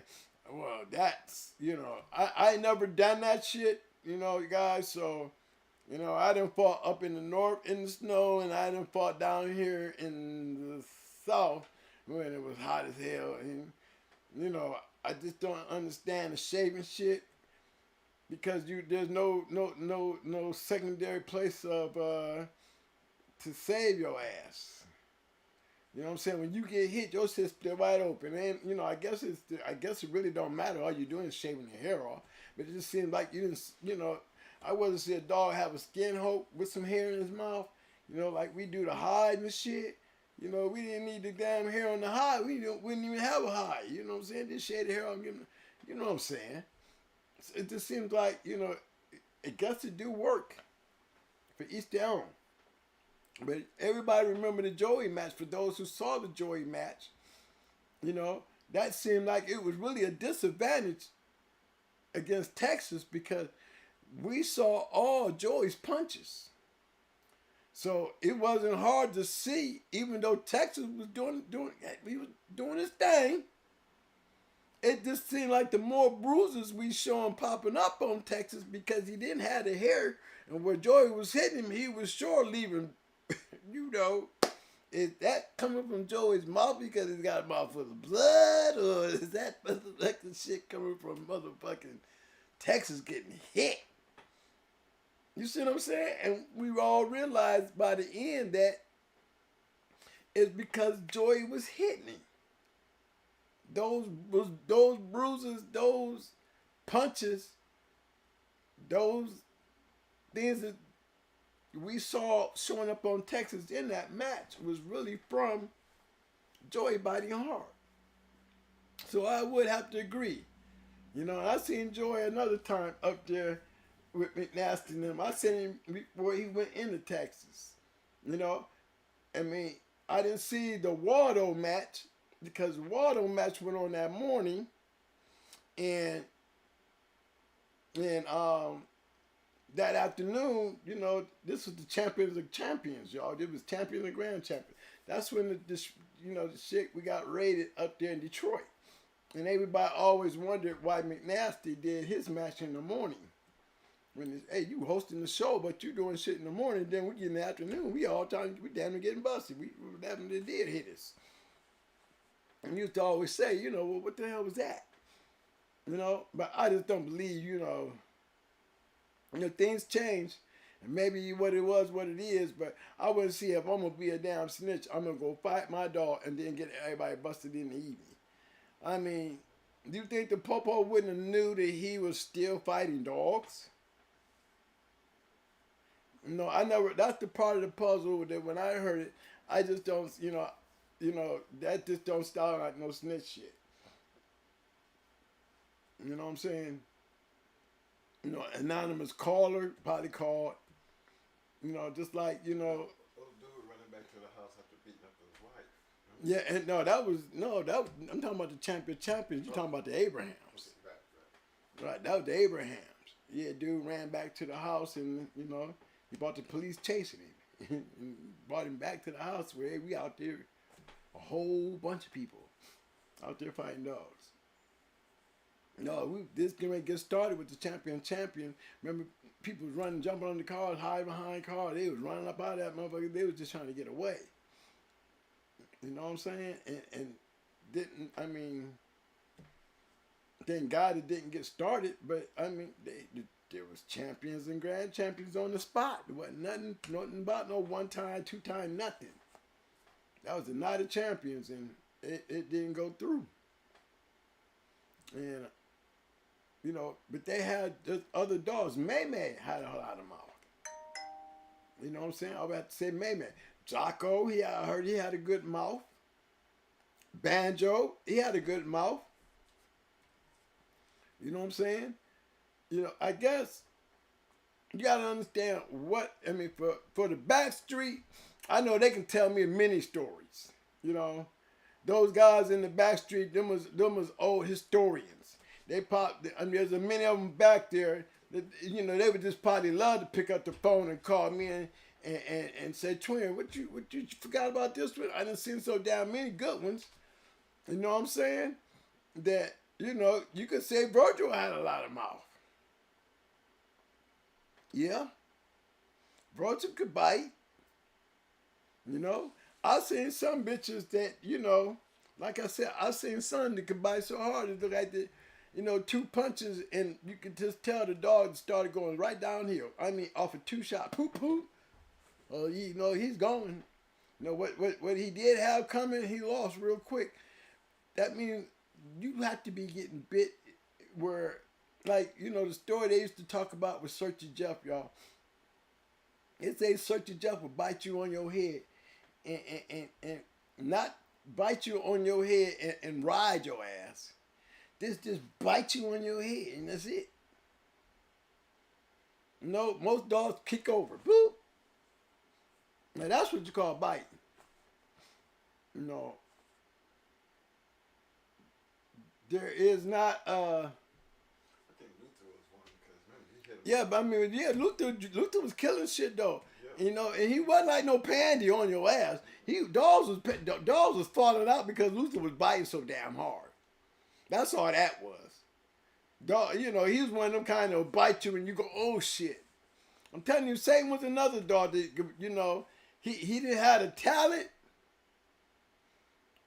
but he's still a grand champion, you know, and he beat all 5 of his matches was against recognized top kennels.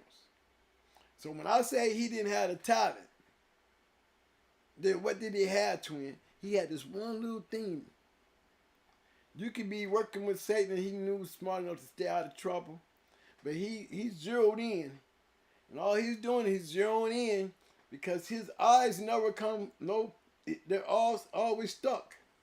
He had Luther and he had the Luther blood in it. His Dolomite he was damn near double bred Dolomite, Luther's brother. But he had the keen ability to get right there and zero in on your chest.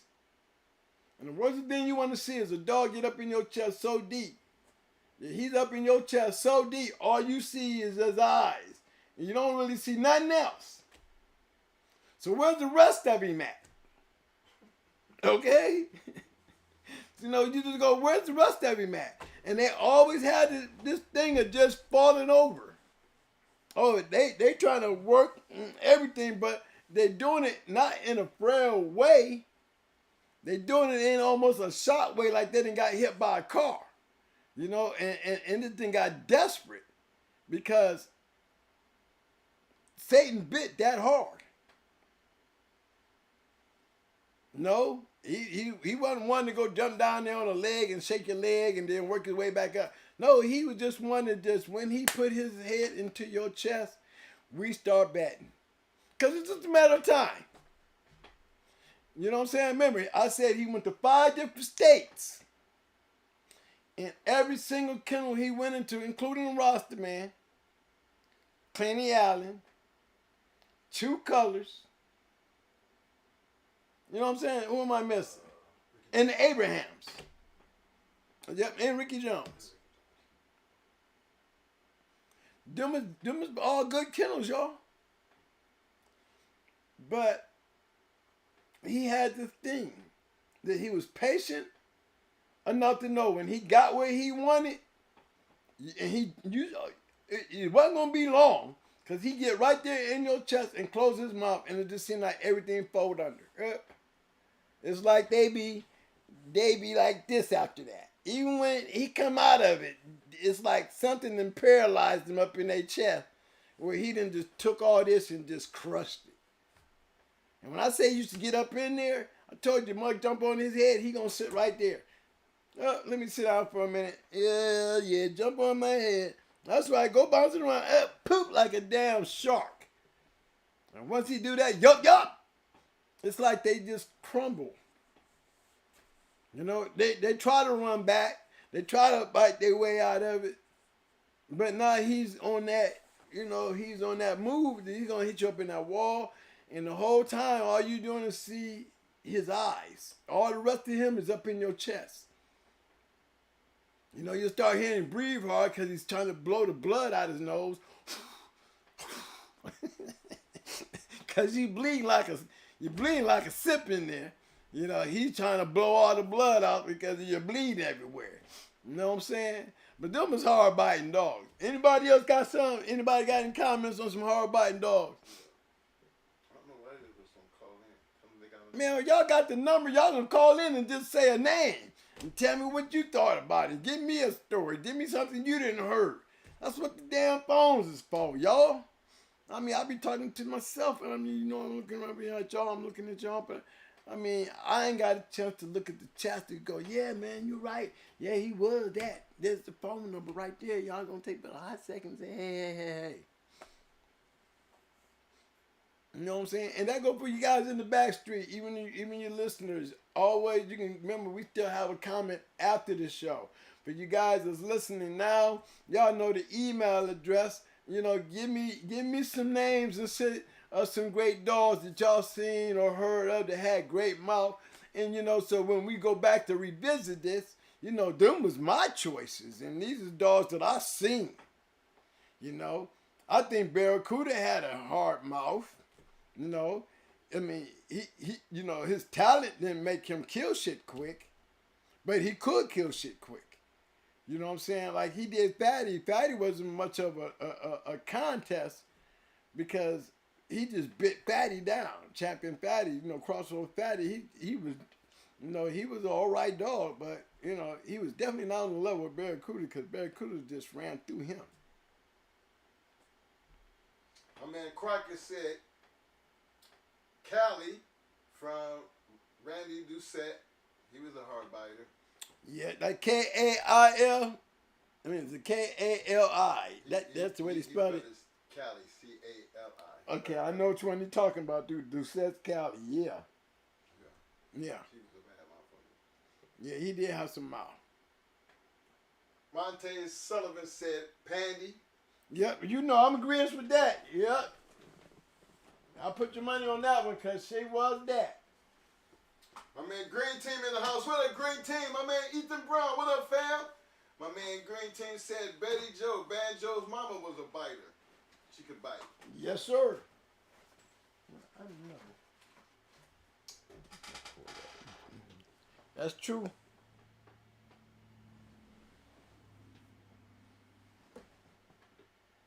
I was looking for my cord. I must have dropped it again. My computer. Oh, I broke my screen. It fell out my bag. Look at it now. Oh, look at that. It fell out my bag. You think it's in the car? It was in the house when it fell out the bag. It might be in the car. I cannot believe I broke my computer.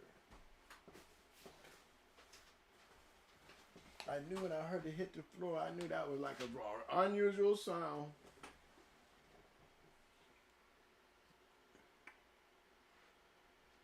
I think I got some charge to it, but dang. Y'all, I done broke my damn computer screen. This old computer been holding up for all them years. I done broke my dang screen. Ain't that something? Don't y'all hate that shit when y'all do it to your cell phone? That's why I don't even get off in the cell phones no more. I can't keep them. I can't keep no computer. This phone right here broke. Screen. I break the protector and the glass anyway.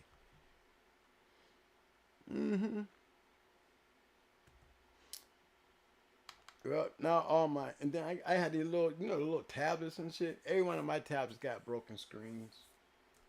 I don't know why I can't keep a screen, so I'm not spending a whole bunch of money on nothing. I'm gonna keep breaking. It went out there. Oh, okay, that's all good. Yeah, you know, I'm trying to pull up some shit so we can go and look at some of the other dogs. I want to see Cali and see how these dogs is bred. You know what I'm saying? Some interesting shit. Let's look at some of that stuff. Oh, well, I'm so sorry, computer. Now I gotta start looking for me a new computer, y'all.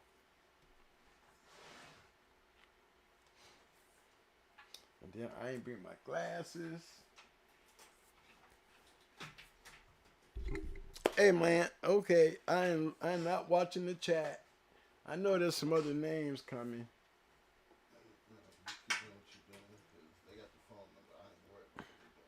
Mike said y'all ain't calling in, giving them no names.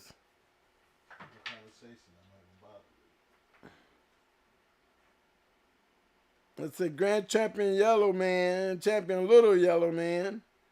Yeah, I heard Grand Champion Yellow Man has some out too, y'all. Yeah, I heard that too.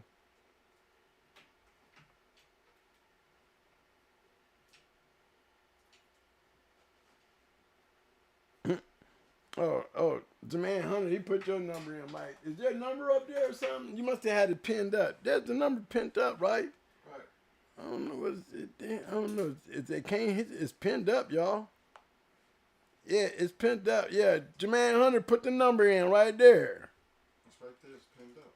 Yeah, that's what I was saying. Jermaine put it in there again, just for I guess the guys who couldn't get the pin open. You know. I think this might be too big. Yeah, that one's too big. Mm-hmm.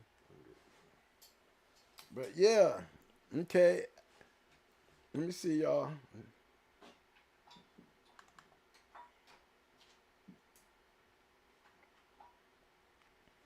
I'm gonna put up Yellow Man. I don't know. I don't know about Vizendo.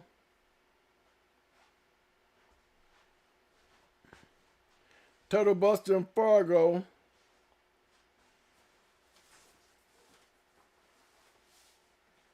Yeah, that was a good one. Yeah, you're right though. James Edwards' blood did buy a heart. I mean, I'll put it like this. Molly B bit hard. The Nitro Pee-wee with Nitro Pee-wee dogs. That's Bulls Red Boy dogs. Deep South Country say.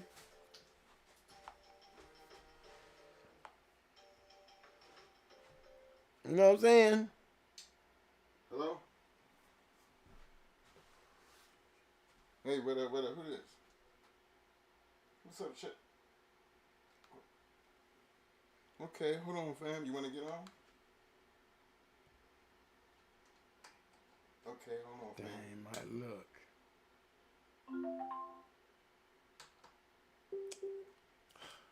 Tell me. That look like it's done.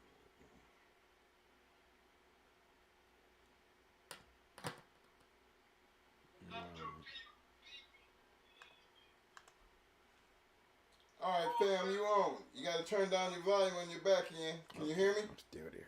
Yeah, I can hear you. Okay, we can hear you good. We can hear you good. Don't forget, man. You know, don't try to pay attention to the TV, all right? Because they're gonna be a little delay there. So kind of turn your shit down while Got you. you okay. Go ahead, boss. Thank you for shit calling in. I'm gonna throw Iggy's trademark out there. Trademark. Iggy's trademark. Trademark. That's the dog's name. Trademark.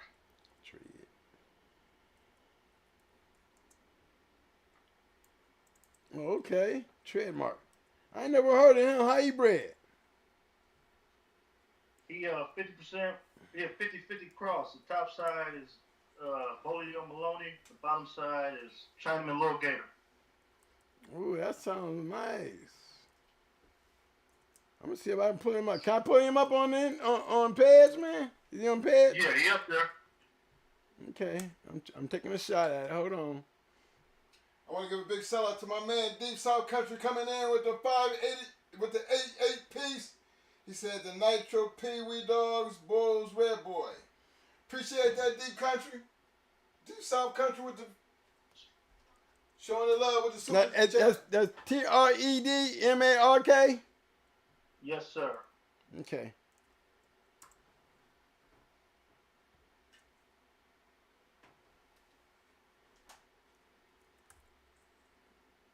Little cuss. Can you put that dog in the crate for me?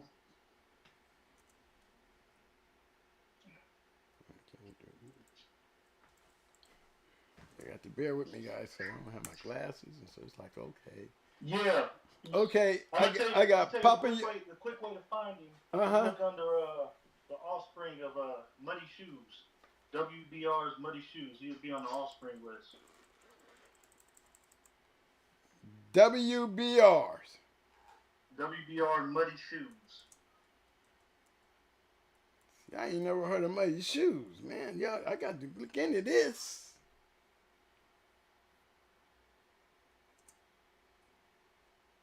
This might be something new for the world. Oh yeah, sure is. It's definitely new for me. We can see what it is. PR's Muddy Shoes. No, WBR's. WBR's Muddy Shoes, right? That's what I got here. Yes, sir. That's it. I got him.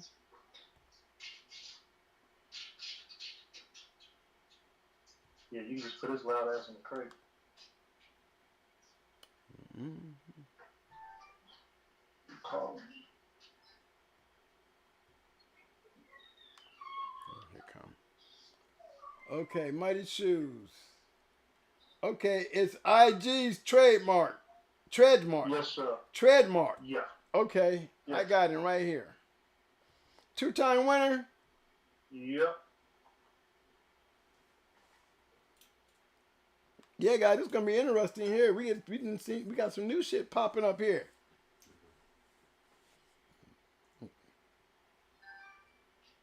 I can see it. Oh.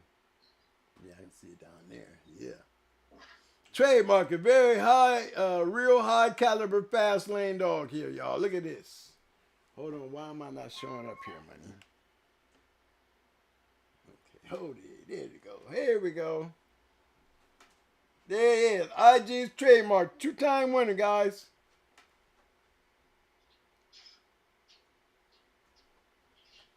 I don't think he been over that. One of them say 20. One of them say 20, but that just lingered on. It was over at 15. No shit.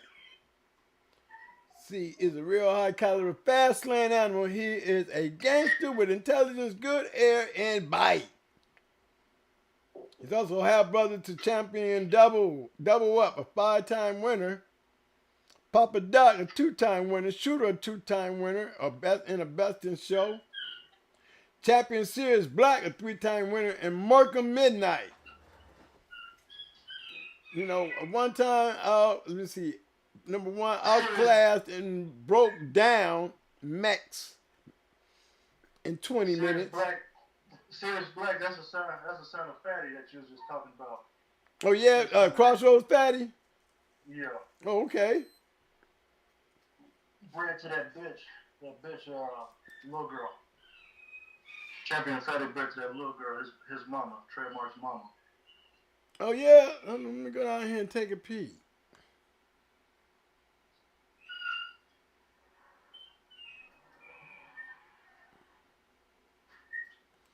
Okay, that match and scratch bullet, he was a badass too.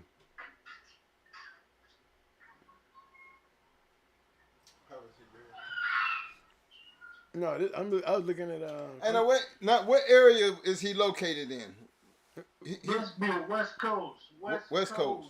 Well, Okay. I seen that Black Angel. I was like, I see where you at. Yes, sir. Shout out to my West Coast peeps in the house. Yeah, cause Batchy and them out there on that area. Mm-hmm. Yes, sir. That stuff run tough around here. You know, I know it ain't too popular around the world, but that's our bread and butter around this way. Well, you know, you need to get is that line, how that line doing, 20 years later? It's fair. It's still around. As old boy be in the group talking about it a little bit, Eduardo. Oh, okay. So it's I guess it's still something to talk about. Let's see if he did any producing, because he's bred nice as hell. You want to know something? What's that, baby? That dog didn't produce a damn thing. One puppy. No. Mm-hmm. We couldn't figure out the problem. He didn't produce about one puppy. Was he Roy? Huh? Was he Roy? Nope. Natural. Damn. Breeding. he had little nuts, so I assumed he had a low sperm count. It was just one of them things. He only Right. one puppy for us. Sad but true. 20 minutes. He beat down Reno. He Oh, destroyed him. Rhino. Rhino. Public Enemies Rhino. That Yeah. really was 15. It just lingered. The other 5 they had to they spent trying to get him off there. Okay. Oh, it seemed like he destroyed shit quick. Mm-hmm. Dominant. I'm talking about his presence. His presence was just pure dominance. So soon as off the rip, let him go, and it was pretty much over. He looked like he could have been a great one right there. Why didn't they champion him out? What happened? Oh, Lord, he laughing. Oh, Lord. He laughing. What happened, bro? No takers? Tell me what it was. That part, hey, there's a lot of people mad at that part, you know what I mean? I mean, don't tell me they tried to retire him and get some puppies out of him and wasn't getting none. It seemed like that. Yeah, because I see it said this bulldog is not open for stud. Yeah, it was all in-house breeds. Nobody outside of Mass Circle and WBR ever got a chance to breed from them. But it really don't matter because they didn't produce shit. Right. True. But yeah, he was never open for stud for sure. The man that bred the topside, he was given that dog was given as a gift. But he kind of managed the dog, and he said he felt like he seen enough out of him that he was a bulldog. He said he's seen everything he needed to see. Wow. I think the dam was actually cheated out on, on being a rum bitch because of that. No shit. Mm-hmm.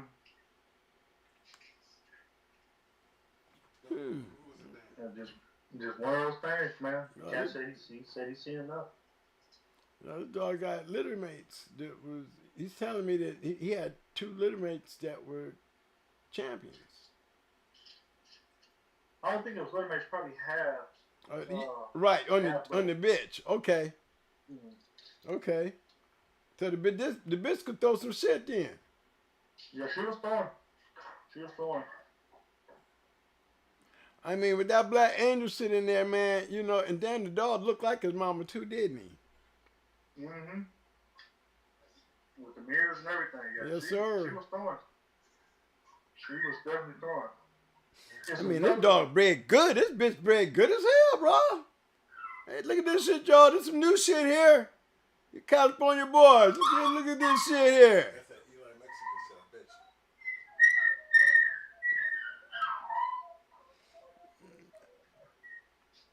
I got another. If nobody else want to chime in, I got another one back in the day I had seen. You know what I'm saying? Nobody got too much to do with it, but he was something else. It was a champion Vindio. Yeah, I seen that earlier down there in the chat when I was trying to take a peek. Spell Vindio again. Y'all might like the way he put it together. Vindo. Let me see. Vindio.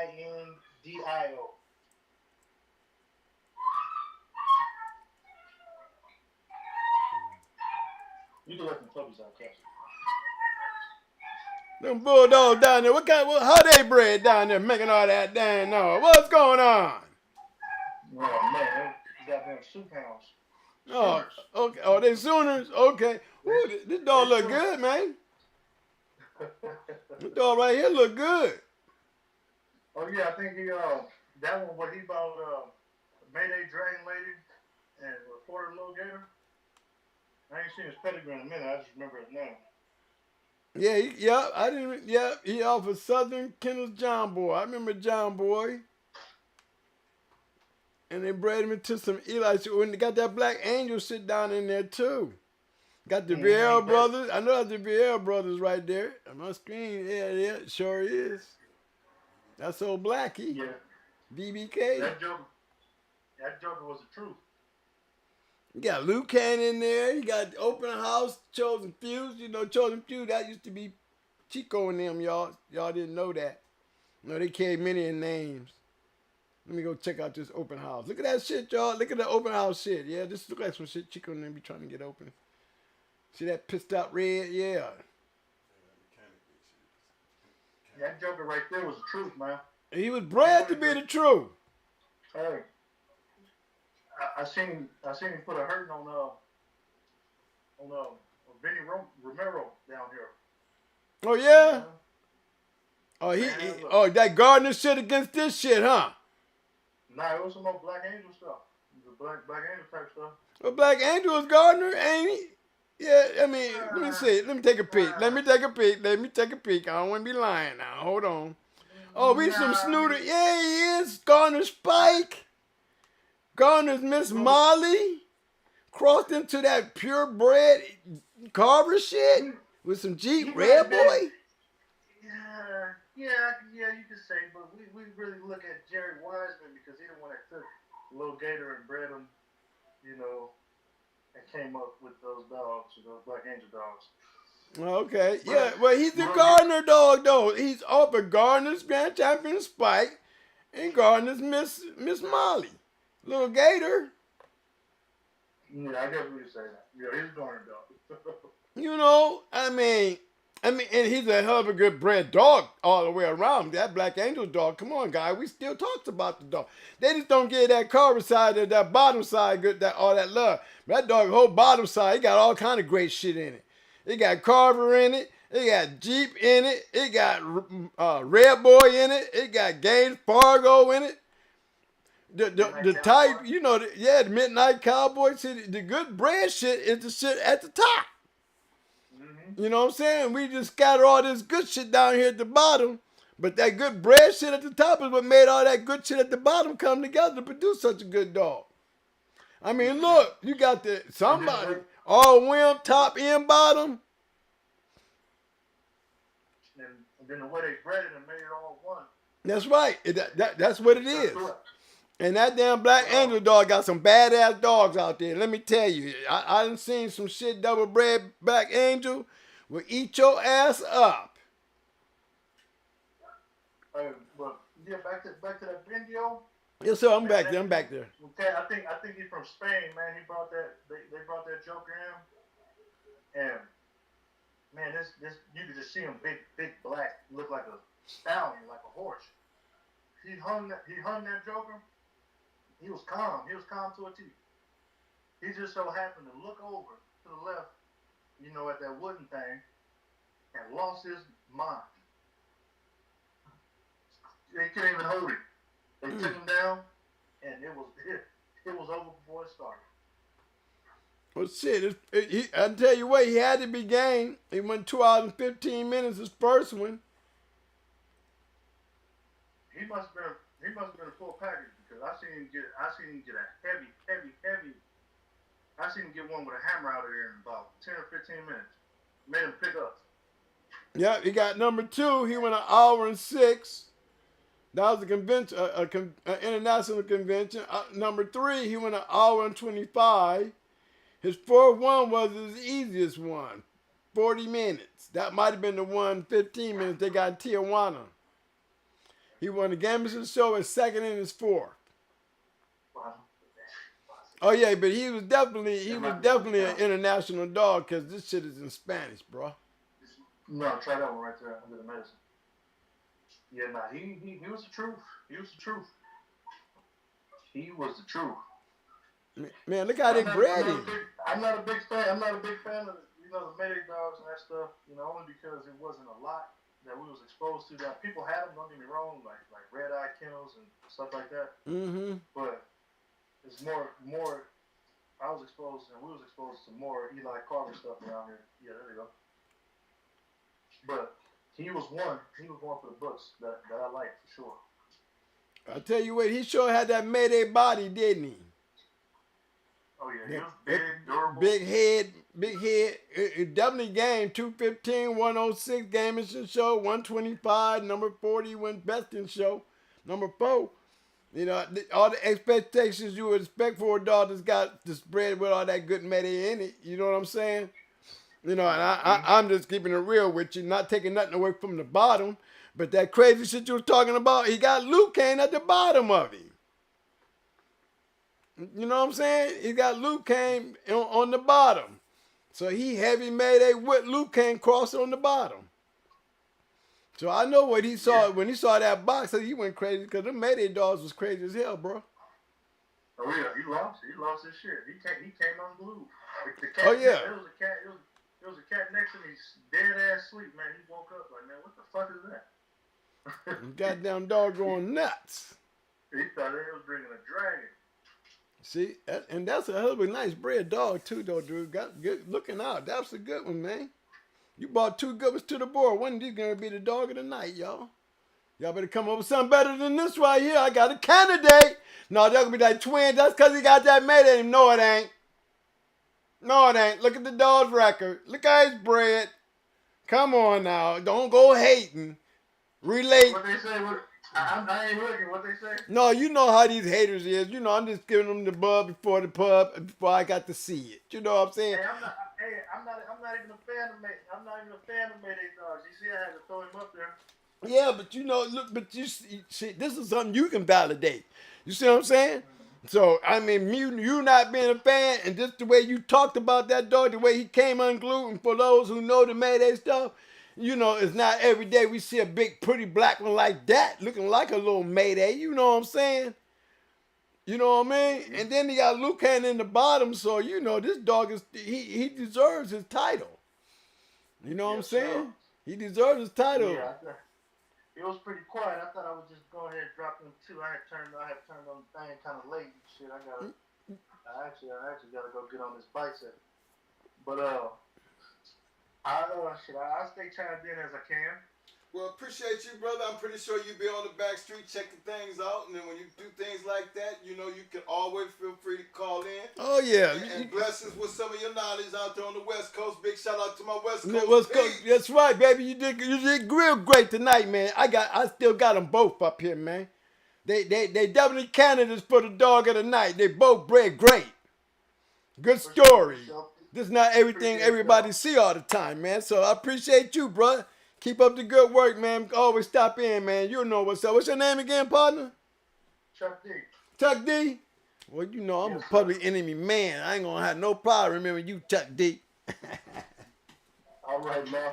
All right. Hey, get off there. All right, now. All right, now. Take care, bro. Appreciate that, man. For sure. Good night. Good night, son. Hey, I liked that jog. That's a definite thumbs up for him tonight. Chuck D, that was a good one, y'all. I mean, y'all see two good bred dogs. And he said they was biters. So you can look at these breedings and can just tell that these mugs look like they could bite. Now, you know, the timing, he looked like he would be the harder biter. You know what I'm saying? Oh boy right here. No, that's the mama. That was the mama. Let's get back to the daddy, to the son.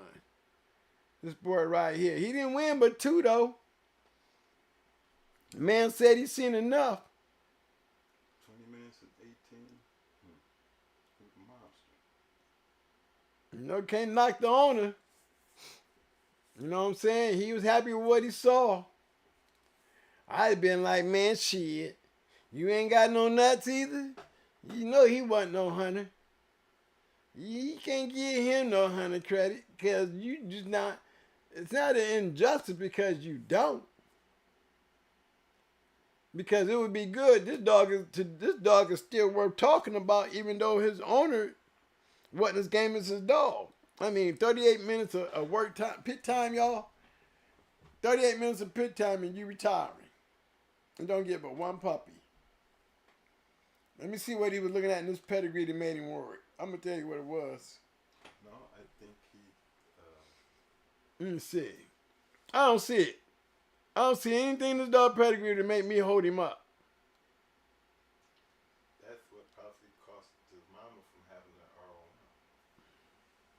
Yeah, because his mama definitely looked like the one that should have been. Yeah, she had the capabilities to be in R1 because she was definitely POR. You know what I'm saying? And based on what we was looking at, you know what I'm saying, there was some pretty good dogs there. But again, we still see a formula, gentlemen. This is something new for you California guys. This is some California shit. Something new. We don't see this every day. I didn't even know that breeding was out there.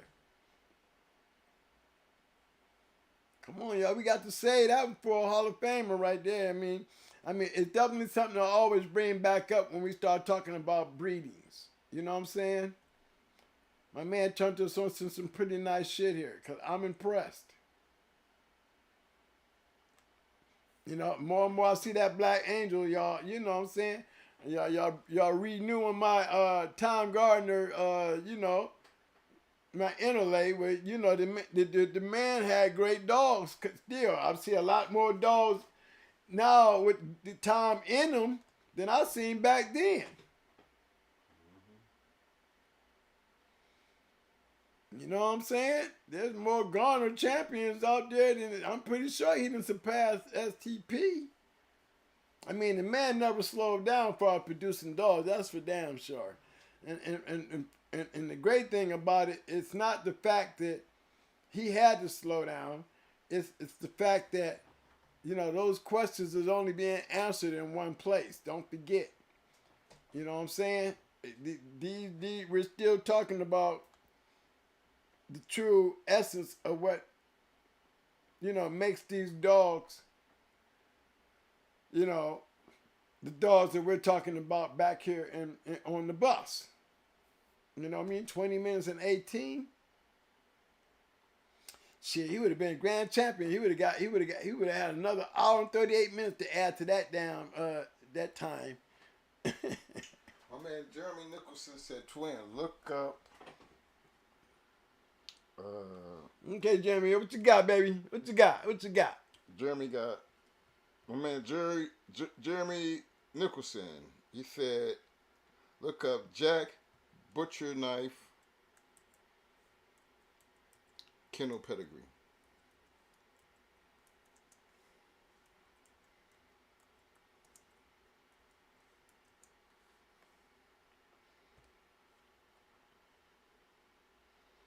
Here we go. Butcher Knife Jack.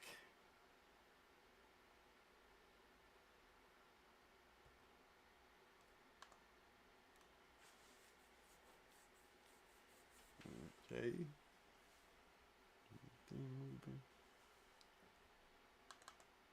Okay, there you go.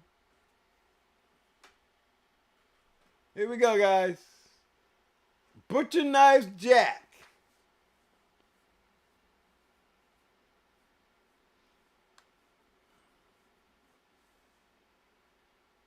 You know, okay, this is the boys that had Kunta. I know this dog bite.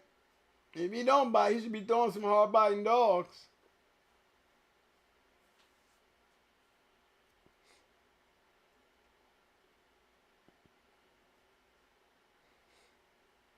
Cause they like rough ass dogs. People who had Kunta. Mm-hmm. Look at my boy Citrus Kennels. Best in the show, gamers in the show.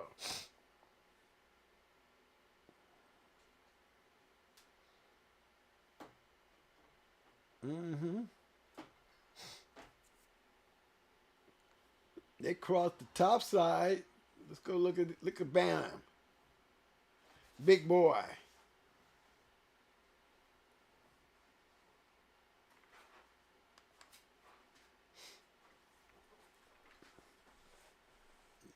That's a Boros cross, Mayday Stone City cross. You know, and it seemed like that shit worked because we seen it. That's Big Boy's pedigree right here. You know, that's a Boyles, Stone City, Mayday cross.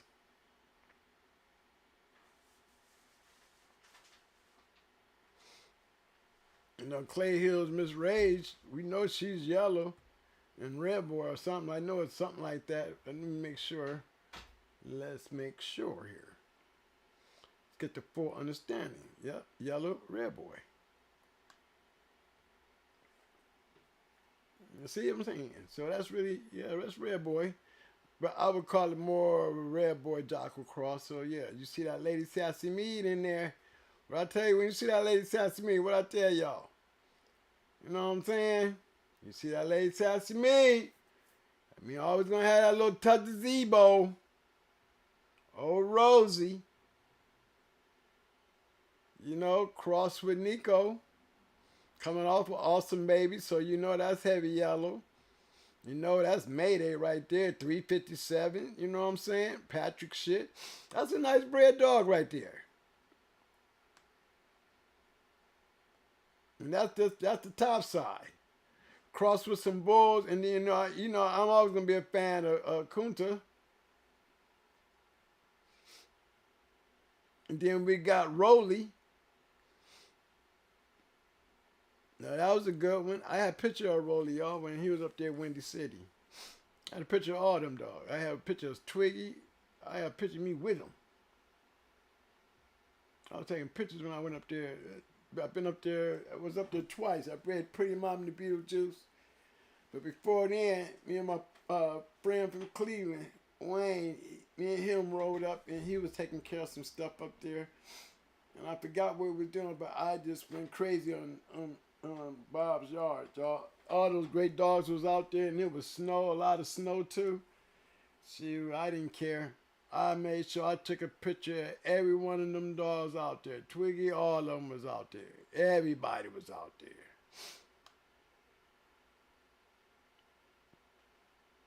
That's not bad. That is not bad. Citrus Kennels, shout out to you. That's an old friend right there. That's an old friend right there.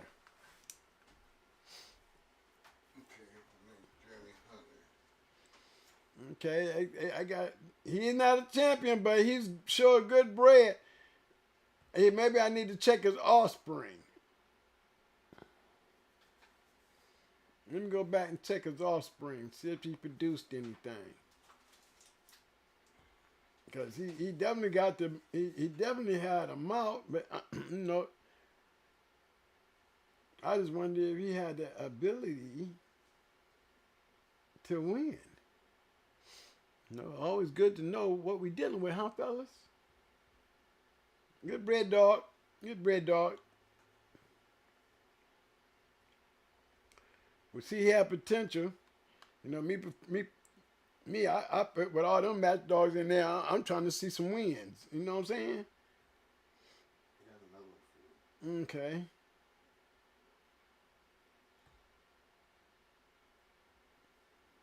We're ready.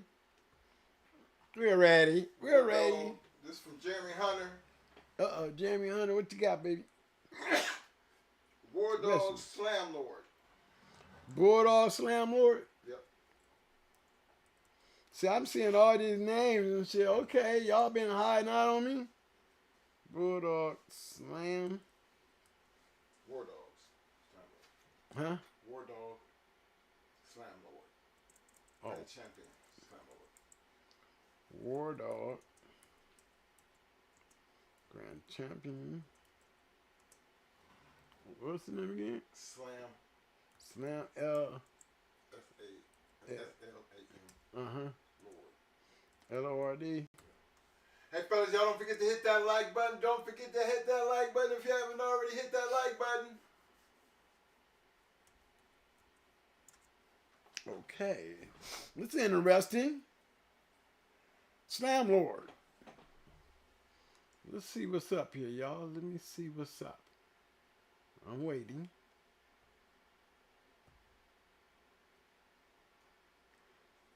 Okay, Grand Champion Slammer.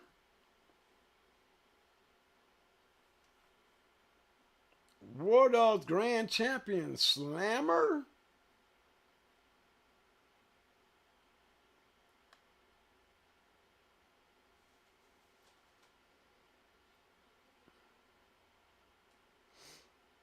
I'm trying to remember.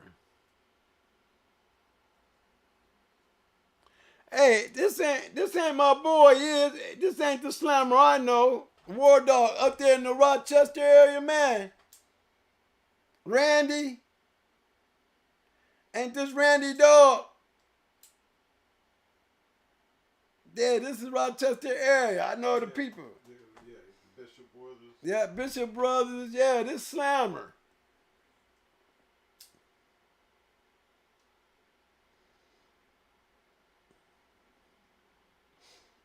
Yeah, I got one of my books with him in there. He was a champion in my books. I mean, it was a while back.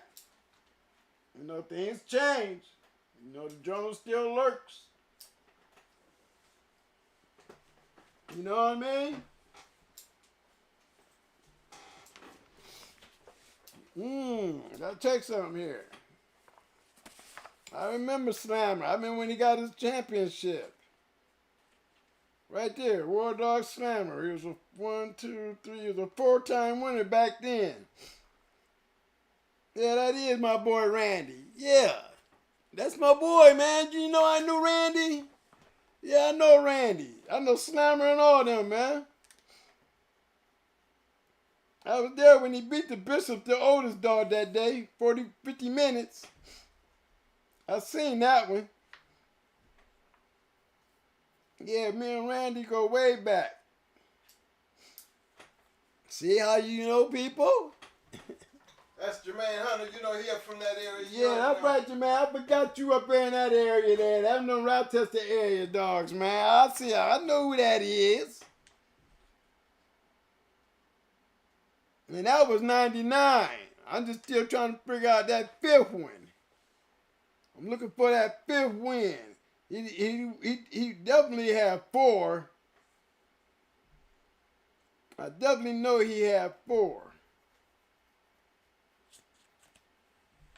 Cause he was with B-Dub his first and his 3rd. B-Dub had him.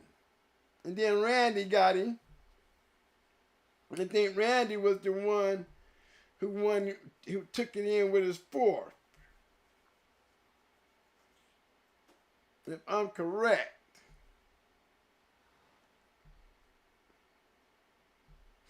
Yeah, I think I am correct. Hey, am I right, Mike? Well, shit, Jermaine, no, I know. Yep, he beat Maverick, the Hacksaw dog, Maverick Hacksaw in 36 minutes. He beat the Bishop Brothers, Otis Jr. in 50 minutes.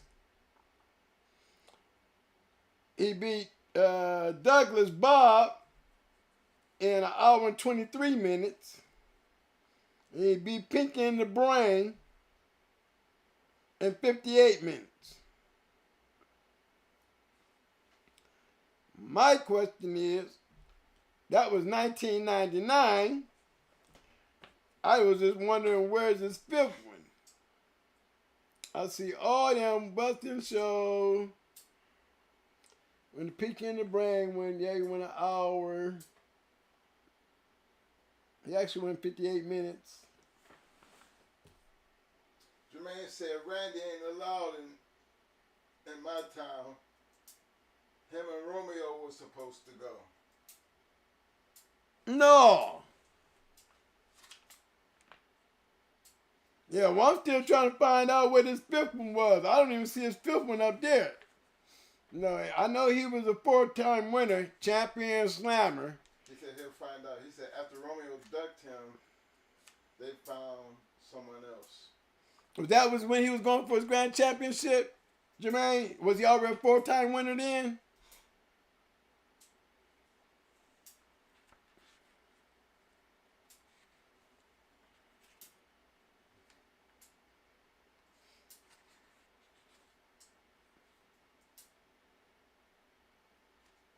Cause shoot, he should have at least made the grand champion, the grand champion book. You know what I'm saying? Jermaine said, yeah. You know what I'm saying? Mm-hmm. Jermaine said, yeah. Okay. Yeah, I gotta check my grand champion book and see if they ever registered him for his grand championship. Let me check the 2004. think it's got all the grand champions in it. Let me check it out right quick, baby. But yeah, that's great, man, that Randy won his grand championship with Slammer. He was so happy he made that dog a 4-time winner, man. Yeah, that was major talk back then. No, I was happy for him just doing that much, you know what I mean? Big shout out to my man, Mr. Dennis Oliver in the house. What up, fam? Yeah, let me put up the way he was bred, y'all. I'm steady talking shit about the dog. Look, he was a nice dog. Y'all already know that Baby Jones shit wasn't to go playing with anyway. You know what I'm saying? Yeah, y'all see that shit? I can bring up a couple of them Baby Jones dogs. Them dogs weren't playing.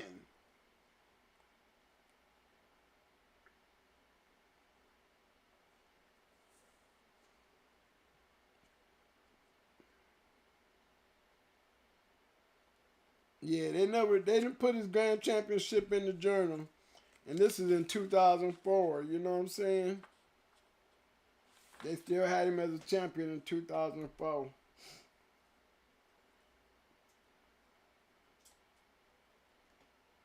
It was good to see he turned to be a grand champion because he was a bad dog. He was really a good dog. And you see why though. You see how he bred. And for y'all don't be understanding this bottom shit, let me go ahead and tag in. Brave Front was a pretty nice kennel too.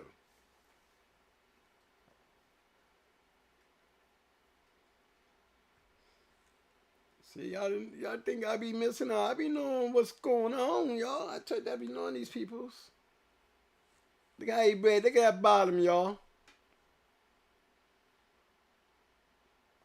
Now that hill shit is just like y'all shit. Y'all know hill. Yeah, he running something. He on a mission.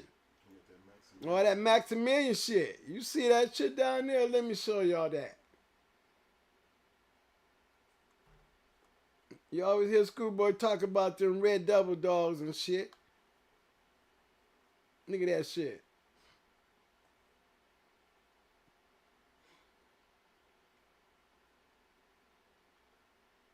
No, he was on a mission. Old Smokey, brother sister line crossed right there. Brother sister breed.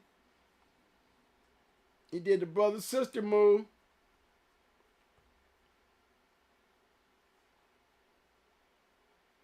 That's definitely a brother sister move. You see that's that good shit too. You know, that's the bottom.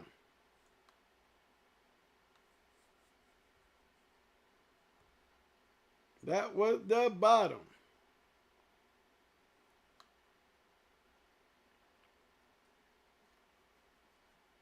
And it's tripped out because it make you wonder because look, they got all 4 of his matches in here, but they don't got the 5th one.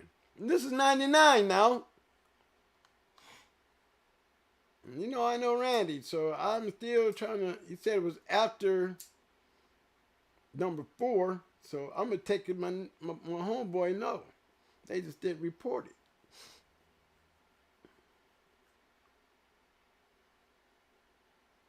But damn, I don't know why he wouldn't have went down there and going to Romeo ass. Look who he was whooping. Homie. He said Slammer wasn't allowed down there because he ducked Romeo. But what was he scared of Romeo for after whooping the people he whooped, homie? Well, tell me about Romeo. He said after Romeo ducked him, they found someone else. Also, Romeo ducked him. So, well, why did he say Randy ain't allowed down there? You know how Randy was. Ain't no telling what Randy was. Yeah, Randy he probably talking super shit. Yeah. Okay.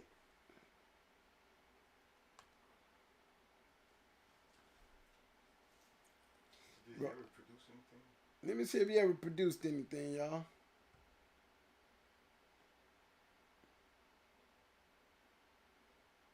'Cause I never wondered. I always wondered what happened. I was so happy that Randy had made him a champion and shit. See what I'm saying? See, straight dark. So there's more to that story. I know.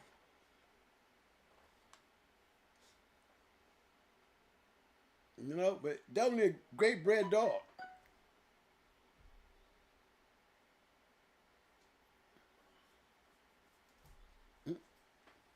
Okay, that was a good one there, y'all. Okay, we got Slammer up here. He's a candidate. He's a candidate, y'all. We got Slammer as a candidate. We got 3 of them up here so far.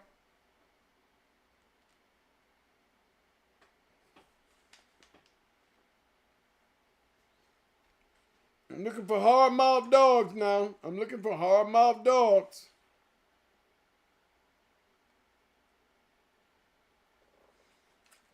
I remember another nice killer. The Untouchables had her. She was off of Buckets. She was a bad little bitch. Let me pull her up. Let me see if she ain't out there. Throw me one in there.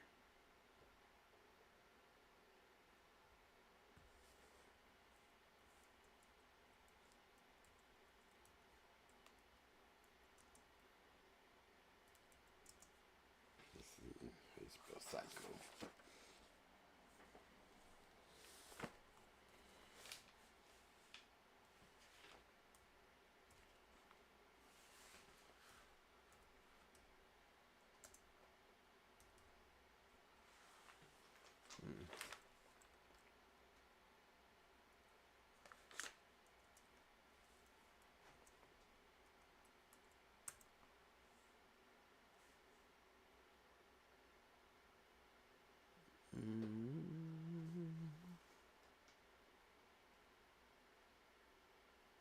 I did spell psycho right, didn't it?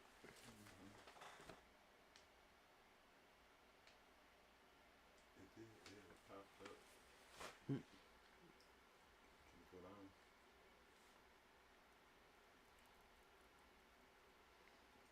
I know she's off of Buckets.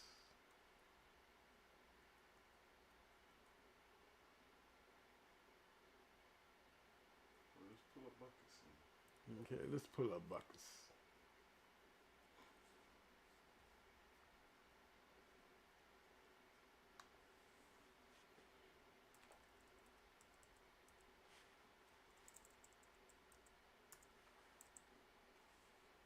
Kick it right there. Go ahead.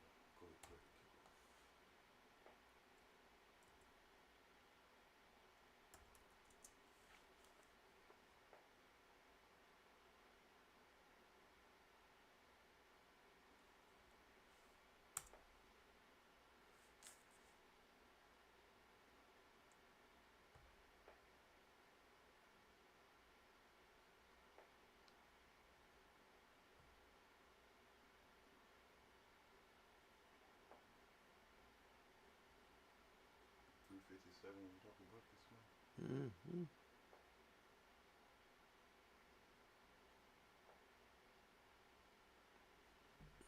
That little Kim, all them bad that little dog. You see Black Ice on there.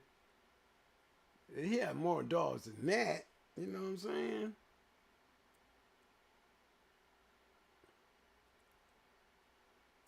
Okay. You got to find him another way. Let me see. Let's go. Buck. It still got Buck under Golden Boy. That's why we can't find Buckets.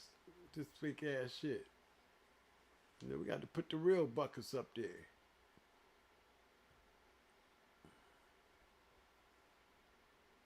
We need the right stuff here.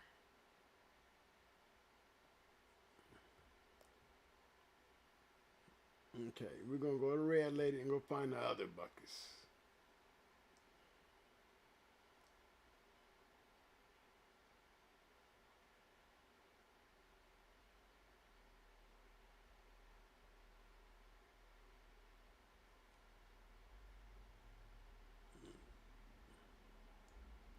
I don't see Grand Champion Buck and Tater in nowhere. You little Tater. See, this is the way I got to find him. Let's go get on the right book. Yeah. See all them real bucks down here? There's some real breed. We'll probably find him over here in the real shit.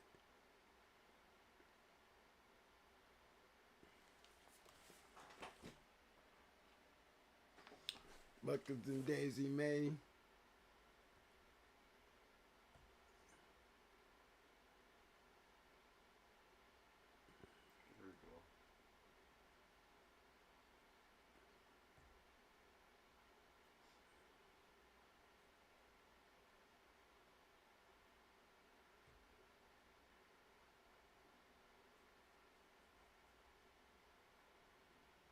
Okay, we got 2 pages. Let's see if we can find that Psycho dog. Let's see if he's on here. That was a champion off of Buckus.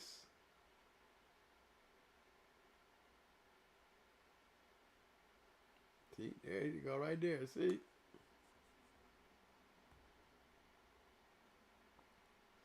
Champion Psycho. Unknown.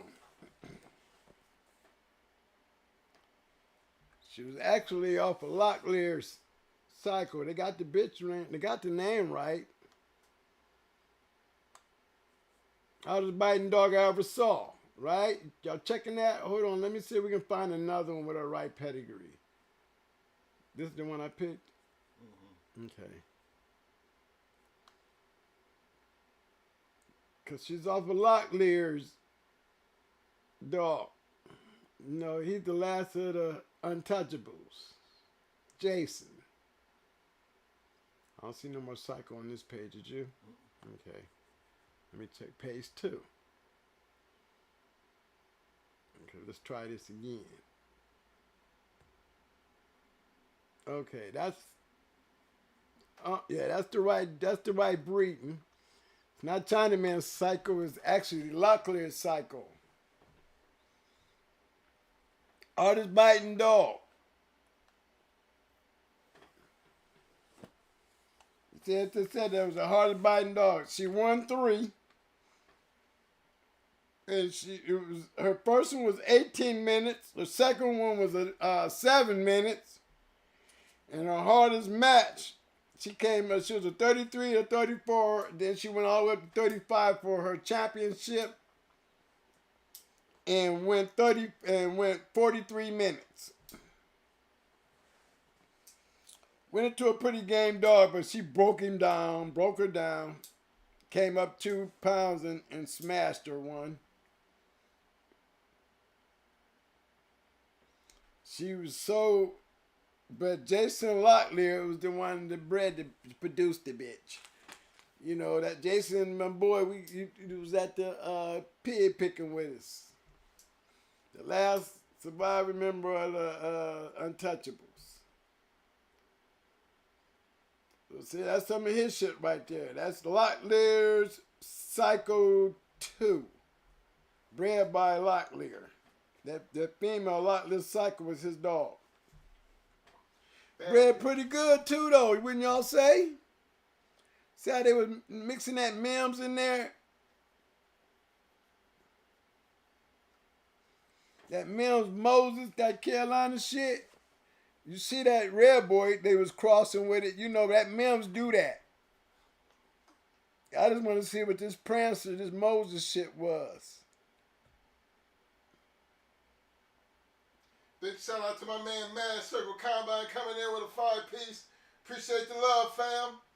He said TNK's Elvis. Gotcha. Man, that's a nice cross up right there. Bolio Snooty.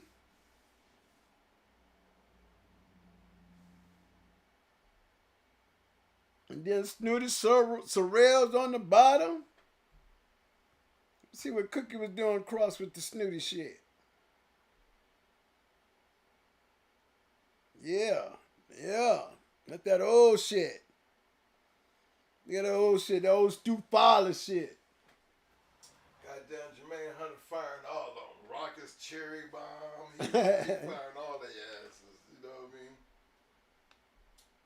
My man Ethan Brown came back with champion Jeffro from Carolina Kennels. Yeah, that's a hard mouth. Hold on, let me get y'all out of here. Hold on, we're gonna do that one more time right there. So she's on the list. I got to put her on the list, y'all. We know she hard biting. She's a champion. She's in the journal. You know what I'm saying? The longest match was 43 minutes. Shortest match was 7 minutes. First match she went 18 minutes. She was like a pandy. You know what I'm saying? She was 2 pounds bigger than Pandy. It wouldn't have been wise for Pandy to come up to 35 fucking with her. We might have seen a great one though. But that would have been too much for Pandy. Stay down there where you belong, baby. You great down there with you. But this right here was another nasty bitch. And it's very seldom that you catch that. But this dog got a lot of that Patrick shit in it. Then you got Snooty crossed with Red Boy in it. You know what I'm saying? It just look, but you got the right shit then. You know, you got a good dog, man, making good moves. That's some Carolina shit right here. Them Carolina boys playing in that shit right there. Mim's hooking up with Tom and they doing that shit. But and I tell you why, because Locklear had this bitch. He's the one that made the breed.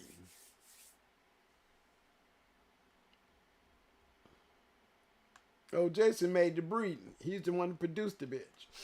Okay. That was a good one. I can move on. Let me go to a new one then. Let me see. We got this one right here. He got to come down, y'all. We got to take this one off because he's not a... Oh, that is Grand Champion Slammer. He's up there. No, I take the one that ain't a champion. I got to take him down. He can't take up the space. Oh, there was a champion there. So it must have been the first one. Was he a champion? No, he was a 2-time winner.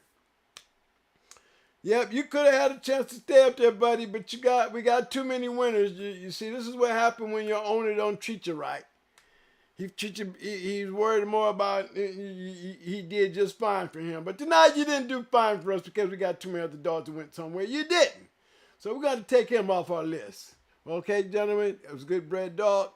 Liked him, good match dog. He should have been a champion. He probably had all the potential in the world to become one. So right now we're dealing with 3 champions. We got Psycho 2, the little bitch.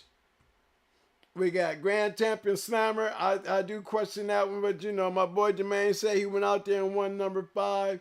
I mean, in 99, and trust me, I know this guy. You know, I never heard about number 5. I mean, they got all 4 of them here. He was a straight 5-time winner. And he won numerous ones off the chain, and that is true. They rolled the damn shit out the damn dog, but he began to match him. Sold him and then got him back after he went out there in somebody else's hand and won. Then he got him back to win another one, and then, you know what I'm saying? But if the 5th one ain't on here, what's the 5th one is not recorded in the journal either. So, you know, I'm going to go with the Grand Champion. You know, I ain't going to take nothing away from my boy. But I know a 4, and that was in 1999 and 2000. And if he had a made champion during that time, the journal was still recording matches. It wouldn't have been no reason for them not to record his match if he had won number 5. There's just no reason. You see what I'm saying? So, you know, we're going to give him that one, but he's still going to be my dude. That's my dude, Randy, anyway. So that's why he's up there, because I know the owner who had him at the time. Okay, who we got next? TNK's Elvis. Okay, I got to keep them 3 up there. So far, the bitch got the mouth of the South. I'm going with the bitch of the mouth of the South. TRK, Mike? TNK. Elvis. He a champion? Let's hope he is. Oh, shit. Let me do that better than that. Hold on. I'm sorry, y'all. TNK, Elvis, APBT, PED.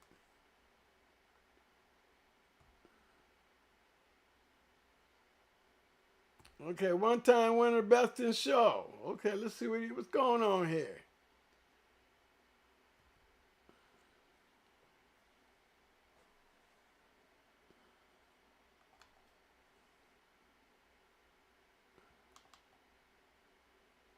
Why do I need to sign in on my own shit? What is you doing? Hold on. I ain't doing all that. Okay.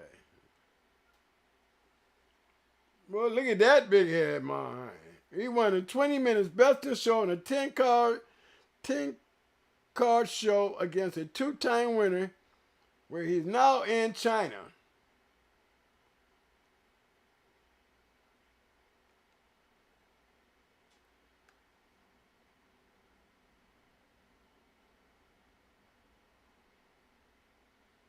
Elvis must have dished out some whoop ass. They got that Black Angel stuff again. They got that Gardner shit.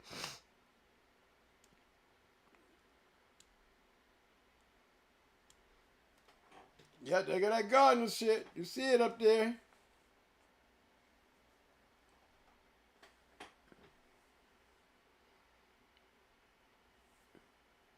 That Rancho Tarita, I know, you know, that little gator stuff. I like the way Schoolboy say that kennel name. You know, he be saying that kennel name. He be sick as hell the way he be doing it. But yeah. Yeah, we forgot Tyrone. We can't forget Tyrone. Oh yeah, we can't forget Tyrone too now. We gotta put Tyrone up there. Yeah, we gotta put you gotta put champion Tyrone. Doing Tyrone, you gotta put Satan. Yeah. BJ, you know, BJ was pretty good. Well, they had some long matches too. BJ, oh, his shit went over an hour. Let's see who we got. Champion Tyrone.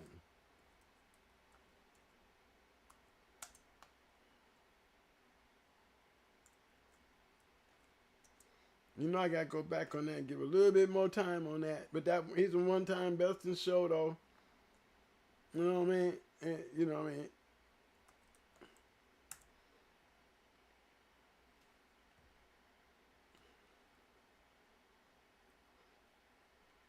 Now here's another killer. He went to 4 different states and the 4 different good dogs. See what I'm saying? I just said that. Remember my story? Best in show on all of them. The finest men and dogs of those times. I lost my friend, Champion Tyrone, in the keep, going into Champion Charlie in Detroit 2 weeks before his 5th contest. Champion Charlie is a son of Satan. That's where we was gonna meet at in up there. That was gonna be a good one. You know, I mean, somebody tried to put it like you know what I'm saying? Like you hear it coming from my own boy's mouth itself. There it is, right there. That would have been a hell of a match. That's all I say, and I'm still saying it. That's 2 badass dogs. But you know Tyrone biting. We were just talking about that paddling shit, wasn't we? Mm-hmm. Remember, was that with J-Bo and them? We were talking about that paddling shit? Mm-hmm. That paddling, that tamponado.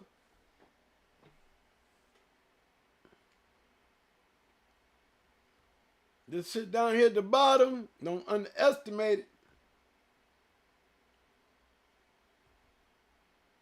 Don't underestimate it.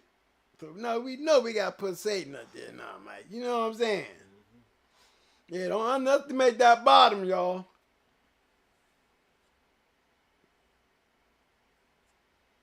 Yeah, you know I had to swing that one in on y'all. I didn't want y'all to go sleeping on that shit. I want y'all to see the full impact. That full impact what made him a motherfucker. What made him a mother. And then you can look at that top half.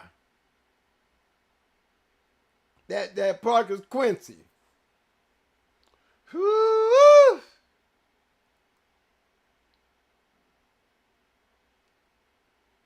Yes, sir. Double bread. Paddling. So you know you're biting. We were just talking about that shit earlier. I don't know what dog we was talking about. We were talking about that hard biting shit. He was definitely a killer. He was definitely a killer.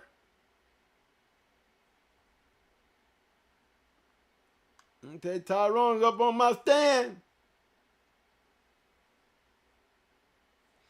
And shit, he would have made it to 5 different states if he got to Charlie. You know what I'm saying? He'd have been grand champion Tyrone. He'd have beat Charlie, and that probably would have been the baddest dog he went into that he whooped.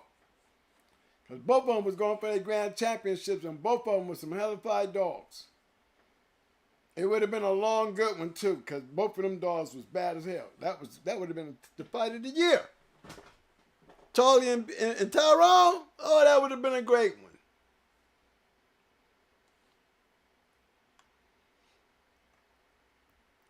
Me, I like Charlie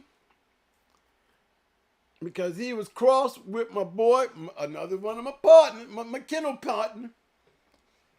Charlie was off a Jeep dog. Yes, sir. Charlie was crossed with that Satan shit with Jeep, just like that honey bunch in the bottom around there, hanging around there in Tyrone. They was both them style of dogs, except Satan was more on the Eli side with the Luther, the Dolomite, Luther's little mate brother. Yeah, I'm going to open up another one. Tyrone, he's on my list.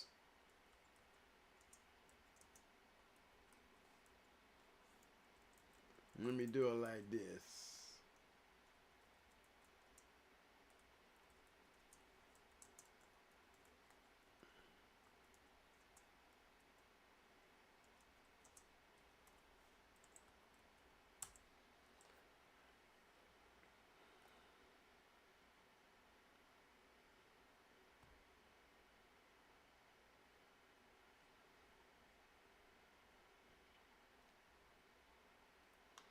Grand champion Satan right there.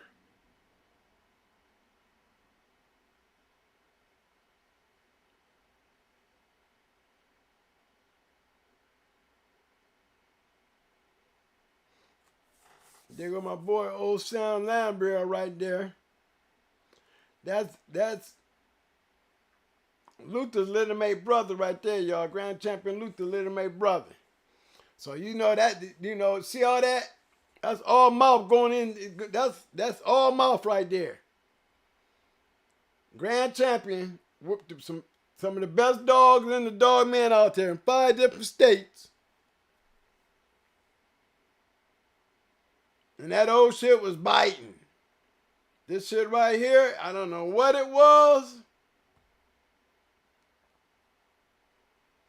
But you see that, anytime you see that Henny's big boy, there was something to that dog, to show the dogs had a lot of mouth.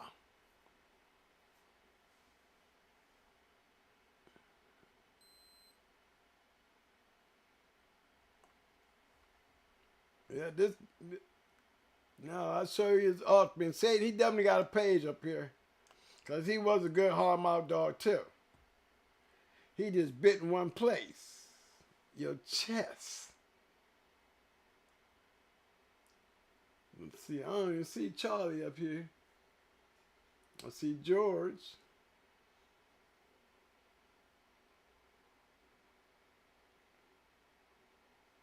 This was her right here.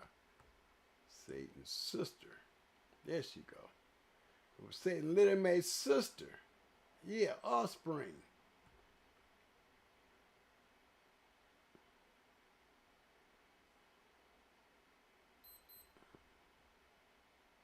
Let me go back to that again.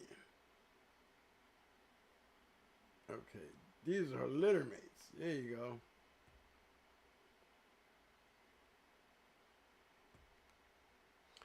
That's the one they was going to bring for...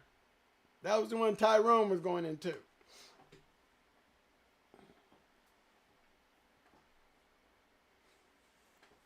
Mayhem! That shit look familiar, man. Man, that shit look familiar, man.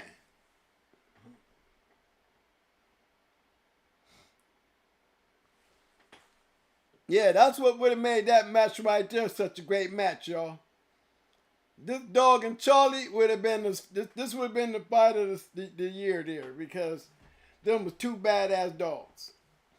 There's great to do that thing too. This is Grand Champion Satan's little mate sister. I had the little mate brother to both of them.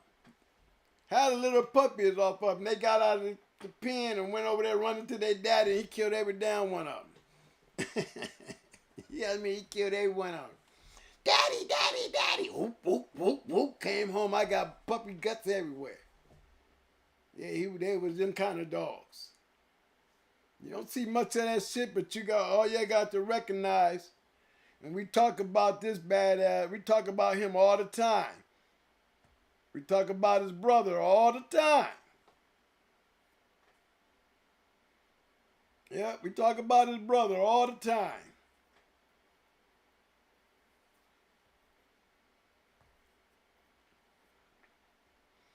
You back on that stomping auto shit. You see that, right? Yeah. See, that's what that class was coming in at.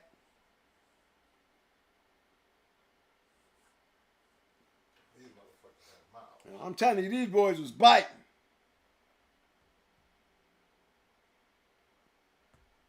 Remember, Satan was double bred, Dolomite. That's like he's saying he was double bred Luther. Can't take nothing away from him because he was a champion his damn self. Dolomite. So you see what we're dealing with. That's why it would have made a great match. All right? Two great champions. That would have been a good one.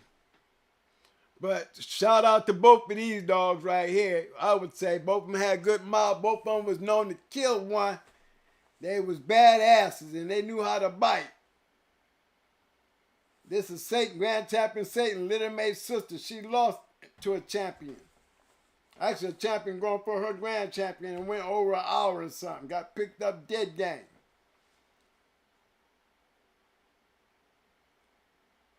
You know, y'all sleeping on that shit like we picked up them other pedigrees. This right here, this was some bad shit. Louisiana Combine know that top half very well. Yeah, they should know him.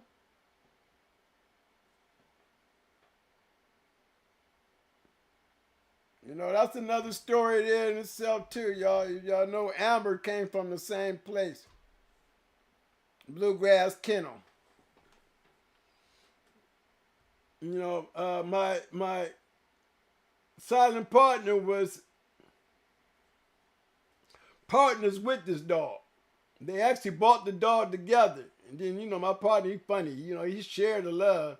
But you get on his nerve, hey, just give me my half and you can have that shit. You know, that's how he did things. You know what I'm saying? And then here you go.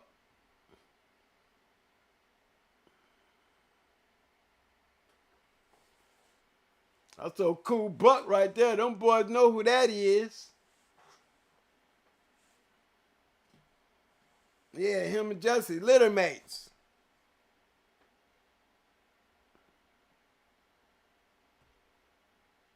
Man, you in the house, man. I hope you're looking at this shit. We made it to you, baby. We made it to you, but we putting Charlie on the rein tonight. Charlie get the full stand tonight, baby boy.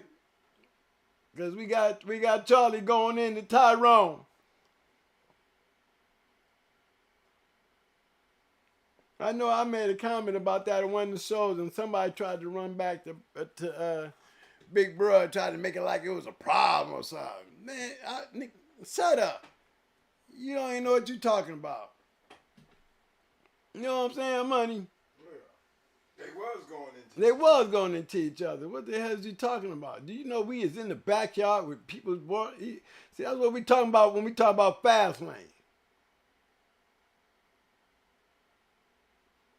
Yeah, you see that shit? Champion, all over this dog, y'all. Remember I told you where it come from. I told y'all where it come from. Remember that silent partner, the guy I got all my shit from? Yeah. He came. They went to great Leicester to get him. He was partners with old BLB. You know, he never did like it, so he let him go ahead and keep the dog. He just gave him his half back. You can have him out by how he felt, you know. But look at all the great dogs that he's got his name under. Remember I told you he got just as many champions. Some of the great dog, man, I call him the Earl Tudor of the gang. Yeah, that's another one of those dogs like Fatty Girl. Now you see Jesse. Got going hard shit. All these dogs came through this guy, my kennel partner. I mean, all this shit here. Champion Boss Lady. There's so many champions that came by way of this guy. You know, he will continue being unanimous, but I tell you, catch a guy walking down the street with a bulldog on his arm that says going hard, that's him. That's the way you recognize it. One other person to this kennels can walk around there with going hard on their shit between me and Money. And this is my silent partner. He had everything to do with these dogs. I mean, there's a pretty bunch of couple of great dogs. I mean, all the way down to the screaming demon shit. He's got a part of that shit. Why? Because most of the damn he got Fatty Girl came from him like Jesse came through him. You know what I mean? So we're gonna keep Charlie on the list. You seen all that other good shit. And then I had a chance to holler at my boys down there. They got me hook up with old Cool Buck and shit. You know what I'm saying? Yeah, we're gonna put Charlie on the list. That Charlie and Tyrone, yeah, they deserve that list together. Two hard-biting dogs right there. Yes, sir. Them two hard-biting dogs. Okay, Mike, we at 11 o'clock. What we doing? Anybody, I keep going if anybody throwing other pads up. They throwing them all over. What's up? Y'all want to keep going? They got to keep throwing them then. Got to keep throwing them. Viking Family LG 21. Okay, what LG got? Now, there's all champions up on this list now. I'm just letting y'all know. Grand Champion. Okay, what we got? Keep me in. Grand Champion. News Baby Jr. Who? Okay. N-E-L-U-S money. Batty Jr. Batty Jr.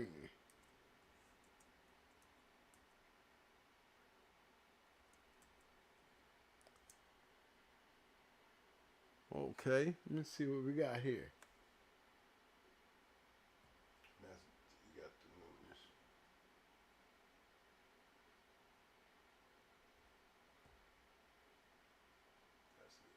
Oh, look at this motherfucker here. That's Viking Family LG. That's a big head boy right there. Look like an old Mayday dog. Look how big his head is. I don't even know how he bred, but look how he look. He looked like Revenge. He looked like he got a little. Look at him. I knew it had some yellow in it. Look at that shit. And Mayday. What I tell you? Look at this shit. You know what I'm saying? Yeah, with that tan bruiser stuff.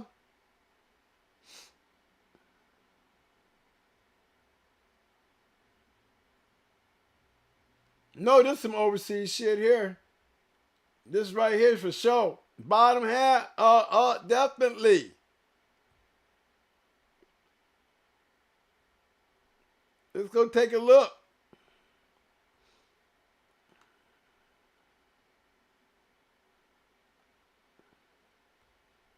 No, this is Sabelliac.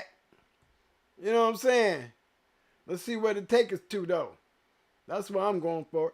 Yeah, you know, most of the time you see this shit, you know you're going to always see some Tom Garden in that shit. You know that, y'all, you know, the imports.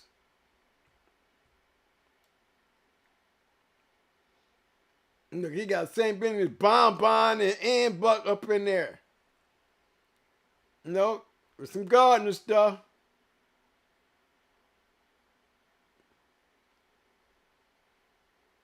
I wonder what that little rock stuff is. Anybody want to take a look? We see this heart right here. You know, there's rock right there. Let's take a look at Little Rock. Yeah, I saw Fat Bill up in there. You got his 2 cents up in there. Fat Bill, look at we got some of your shit up in here. Look at this shit, y'all. That's what that imported shit look like in the back here. Now we back in here to the States. Now we know what that shit look like. You see what's back there? I know that power block got to be paired. That Woods Nudie, that shit might be goddamn old sheriff power, Mike. I mean, you never know, because, you know, that's Carolina shit right there, you know. Oh, Timsy Woods and shit. Yeah, that could be sheriff power. Remember, that was almost like blood in him. Remember, he was doing them Eli Dogs. Remember, this is some of that power, this is some of that Pope and them shit.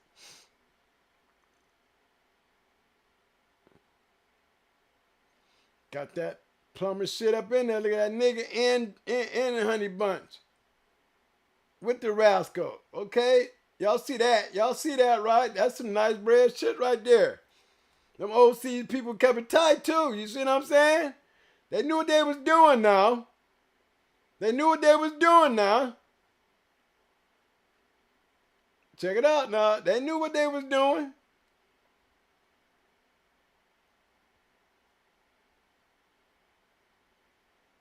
Okay? So we ain't gonna talk about the overseas guys. They did some good crossing right there. And then they remember we got St. Benedict Bonbon and Buck and Bonbon down here. Then we slide in the Mayday with the barbarian stuff. No Mountain Man shit. Yeah, let's go. You know, they just kind of squeezed it together. Let me help y'all. I could have went to Bud Dry and really opened up the understanding a little better. I should have did that right there all together. You know what I'm saying? Because, you know, we have Buck and Bonbon down here. Now we got Miss Leaky and Bull. We already talked about that Pepsi little tape. Every time you see that, what you say, Bo? Hey, you know what you're going to see? When you see little Tater, when you see Buck, you see little Tater, you're going to see he's the key. Little Tater was the key. Ain't this him right here? Yeah, this him right here. Hold on, y'all. No, that's Deep South Twisted Little May Brother right there. Let me put it in calculatic form so y'all can see the big picture. That's the big picture. See, we already checked the X-Men Barbarian. Got to show y'all how the bitch is. See, they ain't the only honey bunch. Whole lot of that honey bunch in this shit. And Rascal now. Hold on. Yeah. Rascal and them on the bottom crossed with the shit. You know what I'm saying? And then you got Jeep up here on the top end. Still carrying all that red baby shit. You know what I'm saying? Carrying all that tater shit. You know, it just, as y'all paying attention to these crosses.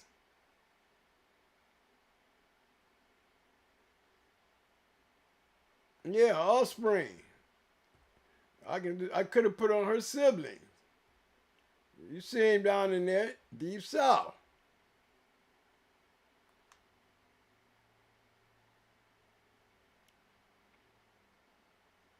No Champion Molly, Twisted Little May, Champion Bob, Twisted Little May. They go Twisted. See? And you, as you notice, that's Mayday Jeep.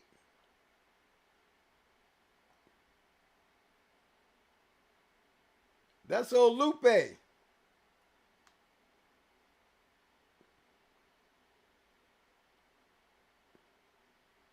You know, I had Brad Twisted to, and he had a little Lupe. But yeah, look at that, y'all. Oh, Lupe should have been a registered marriage. I see 1, 2, 3. She get points for the POR. She get points to the wins. She got enough to be a POR and a registered merit based on this pedigree here. What you say, fellas?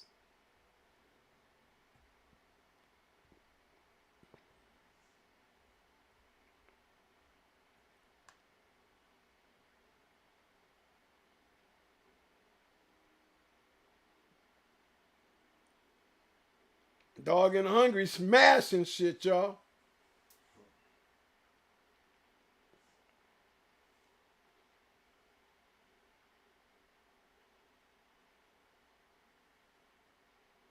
Old time Bulldog. I know everybody saying, where did he produce, twin? Where did he produce? Let's go see, y'all. Anybody want to bet me? Anybody want to bet me? Anybody want to bet me he produced shit? He ain't hungry, y'all. He ain't hungry now. Come on now. What you think he did? Let's go see. Let's go see. Uh-oh. I see some champions. I see them Balkan boys.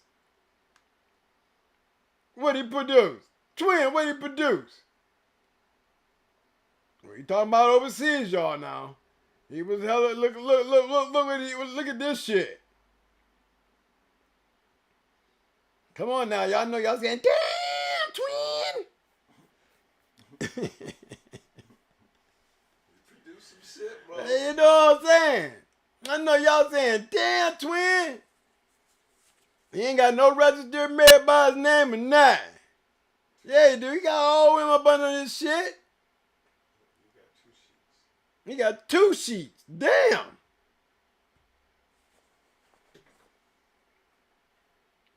If I can tell me LG out there, what you doing, G? What you doing, G?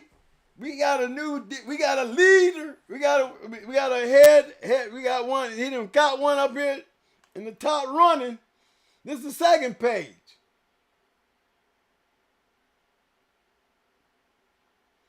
Low key, grand champion, black key.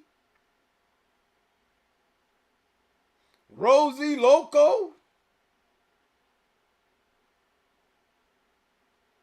Low key was dog of the year. What was it? Yep, dog of the year. POR, registered merit.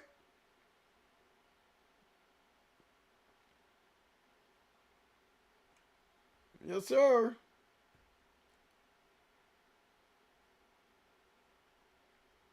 You know he has some mouth on him. Oh, he definitely has a mouth. Most of these dogs was probably rough as fuck. I mean, just the fact that they got the Mayday in them and then they got that Jeep. You don't know how that, I always tell y'all, y'all know I've always made a point and I always talk shit about it. And y'all know it. I always said, man, you put Jeep, that crazy shit with Jeep and Mayday or some yellow and Patrick, some buck, yellow, and Jeep, and I'll show you some badass shit. Because now, Hardcore proved that. You know, he didn't have no buck in his shit, but Hardcore majority of his dogs was Rascal and Yellow and Jeep. You know what I'm saying? He was just opposite. Yeah, and then you got Stone City. Shit, Miss Nika was Jeep, Buck, and Yellow. Going hard. Charlie, Amber, Yellow. And then you got Buck. Coming by way of Yellow Buck in Mayday. The Bolio shit. You know what I'm saying? That shit works. Nigga 357, he ain't had to have no Jeep. But you cross 357 with some of that Jeep or some Mayday shit, you know what I'm saying? This kind of shit you gonna look at. It look like Mayday shit.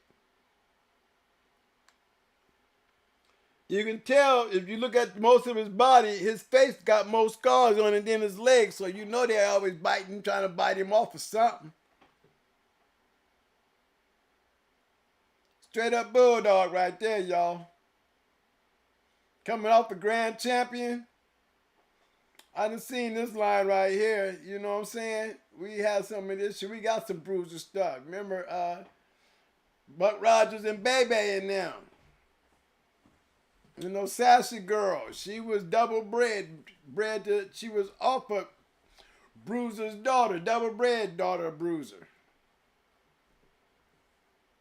That's right. Bred the Little Mayday. Brad's brother produced our bottom side of Bebe. The registered married and our two-time winner Buck Rogers. So we can tell y'all, cross with the Mayday shit, this shit worked.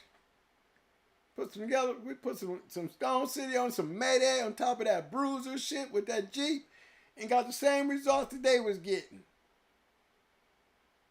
Twisted, same cross. Yellow, Mayday, and Jeep. You know what I'm saying? And all of them produce shit.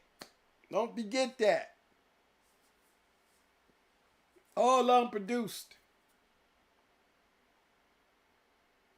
And when you got dogs that can do that, you got to, you can't go wrong. Steady going. Nice cross there. That was a nice shout out. He made the list. He made the list. Okay, we done went 30 minutes over. Where we at now? We got 110 people still in the room. What y'all trying to do now? You want to take a vote? Well, okay. Before you get started, let me do this. I want to give a special shout out to everybody who participated in the poll tonight. Our poll question was, out of the American Pit Bull lines listed below, which one was known to create the hardest biting American Pit Bull Terriers? We have A was Eli at 82%. B was Boyles at 10%. C was Bolio at 5%. And D was Patrick at 3%. And that was out of 202 voters. 202 votes. Now, we didn't put Pandy up there. We didn't put Queen of Heart up there. You know what I'm saying? I mean, yeah, for bloodlines, boys. I mean, these big dogs they didn't forgot about. Right. On the Boyle side. Right. And then we sitting up here looking at Mayday shit. Y'all forgot. We got Champion the Brat, Champion May, Champion Chanel. All them damn dogs all them bitches was winning under 30. Every one of them was champions under 30. So they would have that Bolio. So they would be Bolio. The last of the list, they would be Bolio. 357 had a damn good mouth. You know what I'm saying? Yeah, these bitches was stopping shit under 30. Yeah, that's right. I know ours. We got some Jeep in us. We got Charlie. So yeah, we had the yellow, Patrick, and the Jeep. I mean, and y'all know when we say Jeep, we got to throw Eli in there. We ain't talking about Clayton's Eli. You know what Eli we talking about, so we got to give him a heads up. Eli covers all that shit. Bully Son, all them. So we might have to say Eli the key factor in all of them. So I think that was a good choice. I think y'all was a little, what was the second one? The second one was? Boyles. I think that was a runner-up there. I wouldn't have picked the runner-up because Boyles do throw some hard-biting dogs. See, the problem with the Bulldogs, you said hard-biting, you just call them game. When it comes to hard-biting, boys would have to take the number 2 thing. Because even they curves bit hard. So I got to go with that one. Because Kunta was no joke, too. He could break one down in minutes, too. Because he could bite. But see this grand champion right here, check out his breeding. Look at him. Dog ain't got no Mayday in him. But he look like a Mayday dog because it's a yellow dog. Look at that shit. Abernathy's Molly. Strong ass Jeep. Look at that.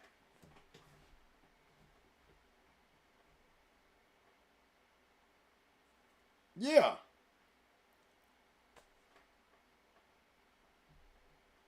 Ain't no Patrick nothing in that one.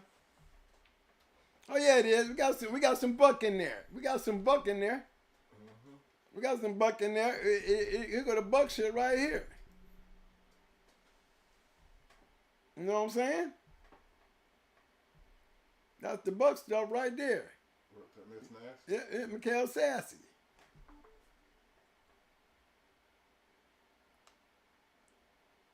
Yeah, John.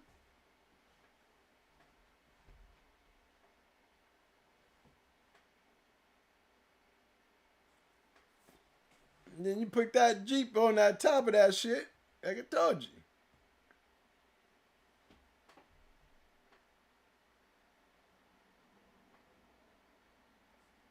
You know what I'm saying? And our bitch was double bred bruiser. We had a bitch, our bitch that we bred to Brat's brother was double bred. But that's why they got them ROMs sitting there. That's why when we took that shit and crossed it back into that Stone City shit, that we could produce those type of dogs. Long before there was, remember, Baby is one of the first Mayday Stone City crosses.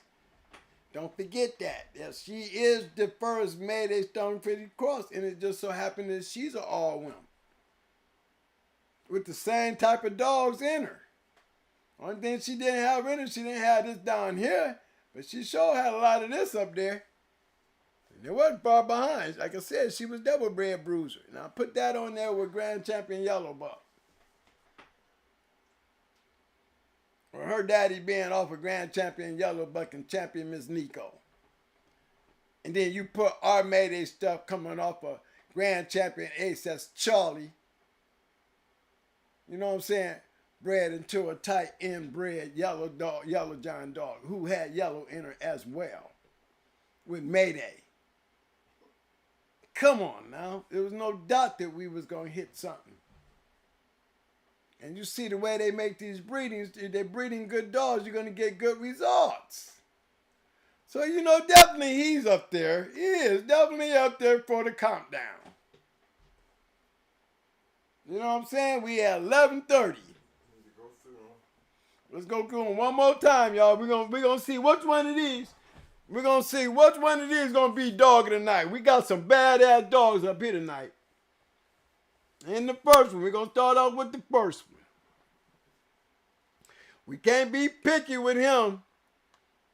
We can't be picky with him. We're doing mouth first. We got to look at the mouth first.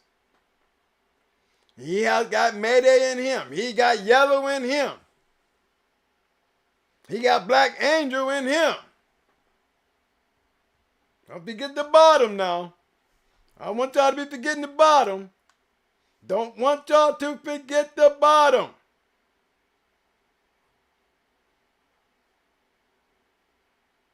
You see that, right? We still got, we don't forget the bottom. You see Rocky?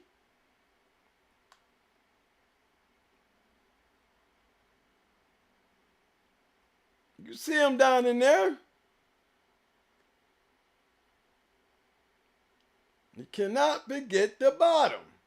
More Mayday stuff though. So we got there is a combination going on here.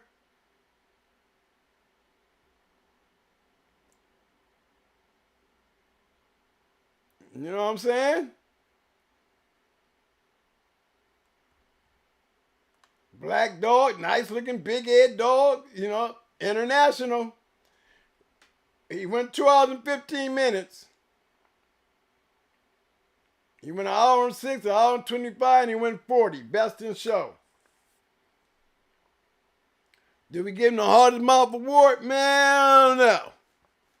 I can't give him the hardest mouth award when I got dogs in here not even going 30 minutes. You know what I'm saying? Dog of the night, he is definitely up and runner, but he's not a grand champion. But all in all, he made the ring. He is definitely an honorable mention. I mean, too many of y'all know about this dog. Not too many of y'all even knew about this dog. Come on now. Shout out just the fact that he's been exposed to us. Let's try to remember that. You know what I mean? Try to remember him. You know, I want to be able to bring him back up and talk about how we seen some new shit. Much as they hate Mayday, and you know we ain't looking for Mayday dogs. This just popped up. We're looking for good dogs. Here's our next one. We got old Slammer. That's my boy Randy. That's a homeboy. He's Rochester. Yeah, I go way back that far. I know him too. Damn, twin, you know I'm all up in Rochester. You better ask Boss Lady, Champion Boss Lady, a couple more champions. While you at it, you can ask them about old Champion Medusa too. Champion Medusa.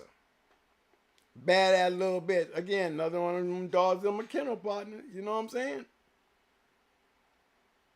Here's the next one. Now, I can't really say. I told y'all his times. You know, and you know, he's a 5-time winner, but you know, like I said, I got him registered as a 4-time winner in the journal. I know Randy, and you know, if he did make 5, you know, we would have a name like we got all the other 4. You know what I'm saying? Maybe it was off the chain. You know, he did go off the chain a couple times. You know what I'm saying? So you know, and we gonna leave it like that. You know. He was champion slammer to me back in the day. So at least he made the list. You know, he's a good friend of mine. I ain't going to put his shit down because he was always a champion to me anyway. I don't know about the grand championship, so if he didn't make it, congratulations. But the evidence shows to me, man, I am close with him and I know him. You know what I'm saying? We have a name like we have for the other 4. He's listed as a 4-time winner in the journal. We got a 2000, that was in 1999. We got 2004.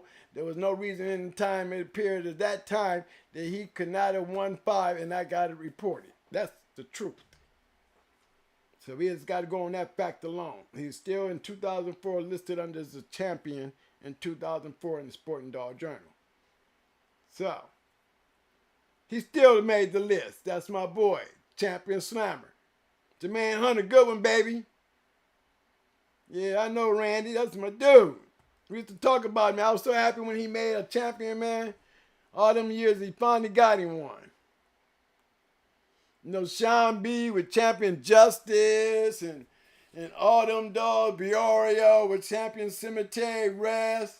LaFon's had a couple champions, you know what I'm saying? Randy's in that little clique. Arsenal Kennels. All them boys got champions. Randy, last one to get one, so he finally made the champion line. You know what I'm saying? Yeah, that's a good one right there. So yeah, I shout out to Randy and Champion Slammer. Okay, who was this one? This one is TNK's Elvis. He was a 1-time winner. He won Best in Show in a 10-card show against a 2-time winner. So it was his first time out going into a 2-time winner. He ran through his ass in 20 minutes. Look at his breeding. It would be nice if he was a champion. It would be nice if he was a champion. It kind of helps out. But here again, what do we have here? Let's take a closer look again. What closer look says, holding true to the shit. Got that Jeep. We got that Jeep, Little May's sister. We got that snake. We seen that shit cross with the Mayday stuff. Remember that earlier, y'all? That back there at the end? Pay attention. What do we notice we running a lot into? Garner, Bolio, Yellow, and Jeep. We can't make this shit up, man. It is what it is. It is what it is. We can't make this shit up. We just giving you the facts of what we're looking at. You know, he's a 1-time winner. He won in 20 minutes. You know, he's okay. But we're gonna have to drop him from our list. He dropped down off the list. Then we have Tyrone. Another stand-up. Another great dog. Definitely got to ride with Tyrone. You definitely got to ride with Tyrone. The Ironhead, the Palin shit. You got the Palin shit, double bred Palin, cross with this shit here, and you know this shit biting. All that stomping out on this shit here, you know this shit is biting. Fact. That's why Tyrone was a badass. With a mouth. Remember that Stompanato? Still Eli shit.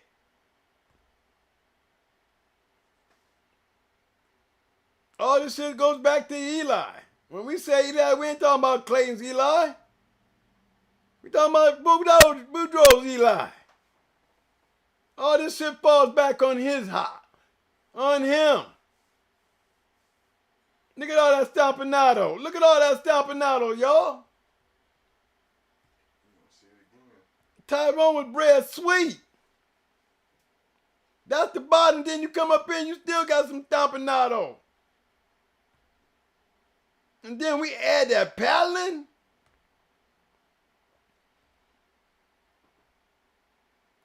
Still gonna go back to that Carver Eli stuff because they go double bred honey bunch down there to add to it.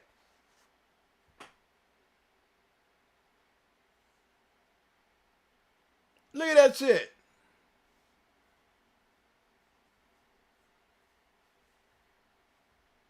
Champion Tyrone.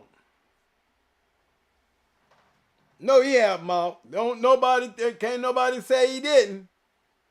And he was rough as hell. And then you got BJ. You got Charlie. Look at here. We done been over this one. Look at all that Eli. Look at all that Eli. No, he had a mouth. Oh yeah, and we know he had a mouth. Like I said, two badass dogs. Tyrone and Charlie. Don't ever underestimate that connection. Double bred Dolomite. You see the Midnight Cowboy, Hands Candy, bust that shit down. That's what that shit looking like back there. Yeah, you see it? Eli. Eli.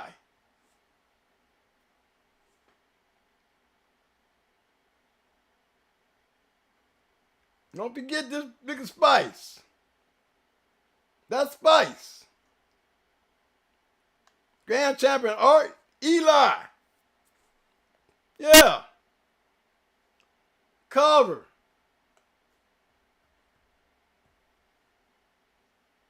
Carver. Yeah, that's that Cooper shit. Yes, sir. Yeah, Eli. Yeah, that's why Tyrone and Charlie went a bit a great one. Two hard-biting dogs. Ain't done. Stompanato. Look at that. Yeah, y'all see it? Yes, that was going to be a hell of a match. Both dogs bred great. Both dogs come from hard-biting lines.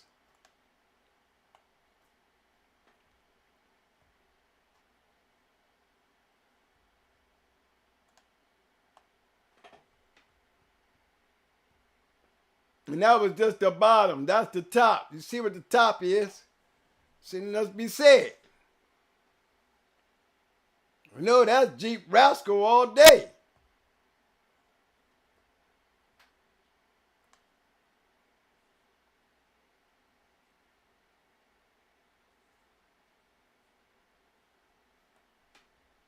Just in case y'all missed that.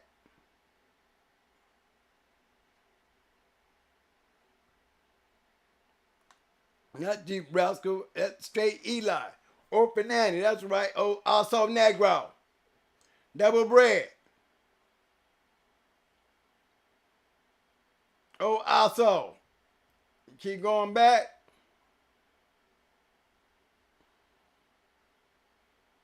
Look how these dogs is bred. That's why these dogs is biting hard. That's why that dog is standing up there number one tonight on the pole. Eli. Get that combination right, you got something going. Okay, that's Charlie. And then we had old big dude.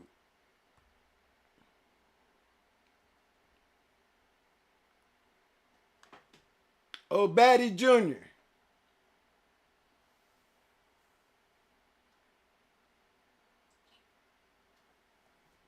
So we still had two medic crosses with the Eli. Yep. So we got Bolio, Eli, coming by way of the Jeep. We know we do ungear. We got to remember now. We got to remember just as a freshen upper.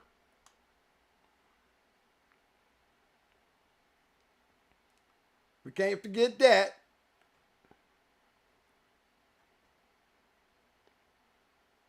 You know, that's Woods Trouble, Pedro. You know what I'm saying? You got Rocky. And then while you got Rocky, don't forget this bitch. You know what I mean? She's Heavy Honey Bunch. Heavy Honey Bunch.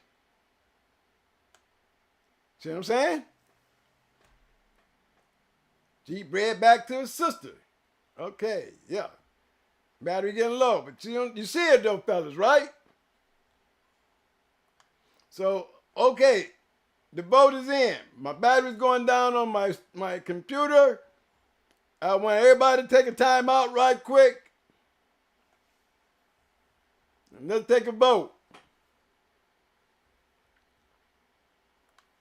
You got the Eli part right. You see what we got? We got the Eli part right, definitely on the pole. Y'all a little slow on that Bolio though. You know, you gave Bulls a lot of goddamn pub tonight. You know, we didn't throw Pandy and none of them up there. But, you know, that body would have gave him a better run, but there wasn't a Bulls dog on here. And if we had used the Bulls dog, we'd have been using a whole lot of them Eli dogs up in that shit too, though. Okay? Okay, we either going with Batty Jr., Charlie, Champion Charlie. We got Grand Champion. We got Champion Charlie, who was a 4-time winner.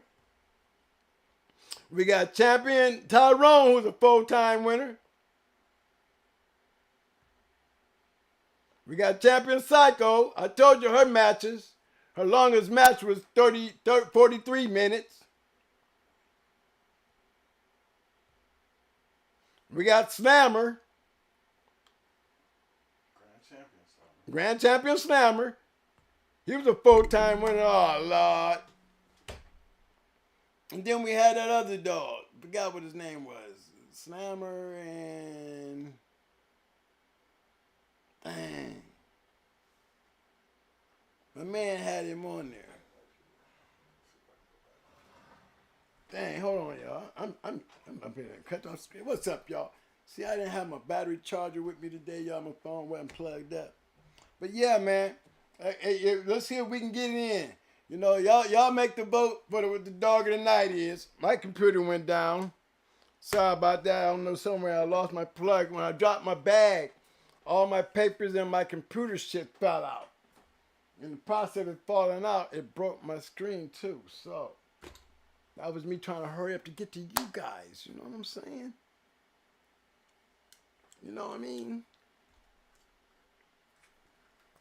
But I think tonight was a good night on that shit. I mean, I seen some interesting shit. You know, when we break that shit down, fellas, you see what you're getting. You know what I mean? Y'all got something to look at when you're breeding. And keep in mind, y'all, these ain't just good bred dogs. Every one of them dogs was match dogs. Okay? You know, I can feel that. You know, that's the only thing I really understand when you start trying to get me to understand some shit about producing. You know, show me the results. show me why I can look at this shit and say, I know why it's doing what it's doing. You know, to me personally, the two dogs that I feel would be tied would be Tyrone and Charlie. And maybe because I might be a little biased because I know both dogs. And we see how both dogs is bred. They both were full-time winners. They was both killers. And the fact that either one of them dogs would have been grand champion, would have surpassed every dog up there. Maybe, I don't know about that Mayday winner. You know what I'm saying? Because he was grand champion. You know what I'm saying? So, you know, he was a hell of a, you know, he was a producer. So, you know, I mean, then y'all really will say Twin being biased. Because he just had to have some Mayday, huh, Twin? Hey, I didn't pick that dog. Okay? Somebody put that one on the screen and we got to go with what we got. All right? Help me out here, Mike, before we shut it down, man, because I think we need to go with a tie with the fight that never happened. That's what I'm going with. I'm going with the fight that never happened. Because both of them was two great dogs. And we ain't talking about production-wise. We talking about great dogs. You know, I'm pretty give every one of them other dogs they just doing their credit, but the fight of the century still would have been Charlie and Tyrone. Because them was two of the best dogs that I know was great dogs. You know, and there was no shortcuts and nothing they was out there doing. None. And for the people who thought I was being funny, y'all seen it on Tyrone's own shit. Wasn't nobody running from Tyrone and wasn't nobody running from Charlie because they found each other. Okay? And that was good. That would have been a great match. I couldn't tell you who would have won. I can tell you this much. There was two great dogs and it would have been one for the ages. It'd have been almost like it would have been, to me, better than Grand Champion Sandman and Buck, because these two were two killers. These dogs was both killers. Very rough ass, hard biting dogs. And you saw their pedigree. So that night we would have got what we paid for. What you think? I love it. All right, guys, let's get on this bus, y'all. Let's load up. Let's get ready to go home. Let's get up. Let's get ready to go home. Get your shit. Let's get your shit. Pick up your dogs. You know. Let's head on back up into where y'all hanging out at. You know, take a lot of this information with you. You know, shout out to the people who turned us onto those pedigrees. You know, great shout out. Great research. You know what I'm saying? And that's good that we can reach back there so they can get a feel. You know what I'm saying? So while they breeding this shit, all shit will work. It just can the shit work with the right shit to make it the great shit. You know? Pedigree don't mean shit without the dog. And on this bus right here, you earn a pedigree. You know what I'm saying? You earn a pedigree on this bus. Because we don't talk about nothing less. Match dogs. All right, Mike. All right, fellas, y'all know we're at that time of the show where everybody got to show you love. Thank I you. need you to show you love. Big respect to everybody who showed up and showed out. For right now, we got to show love back. We're going to start off with them. Thumbs up, thumbs up. Thumbs up, thumbs up. Muscles. Muscles. Muscles. Now give me some damn Roses.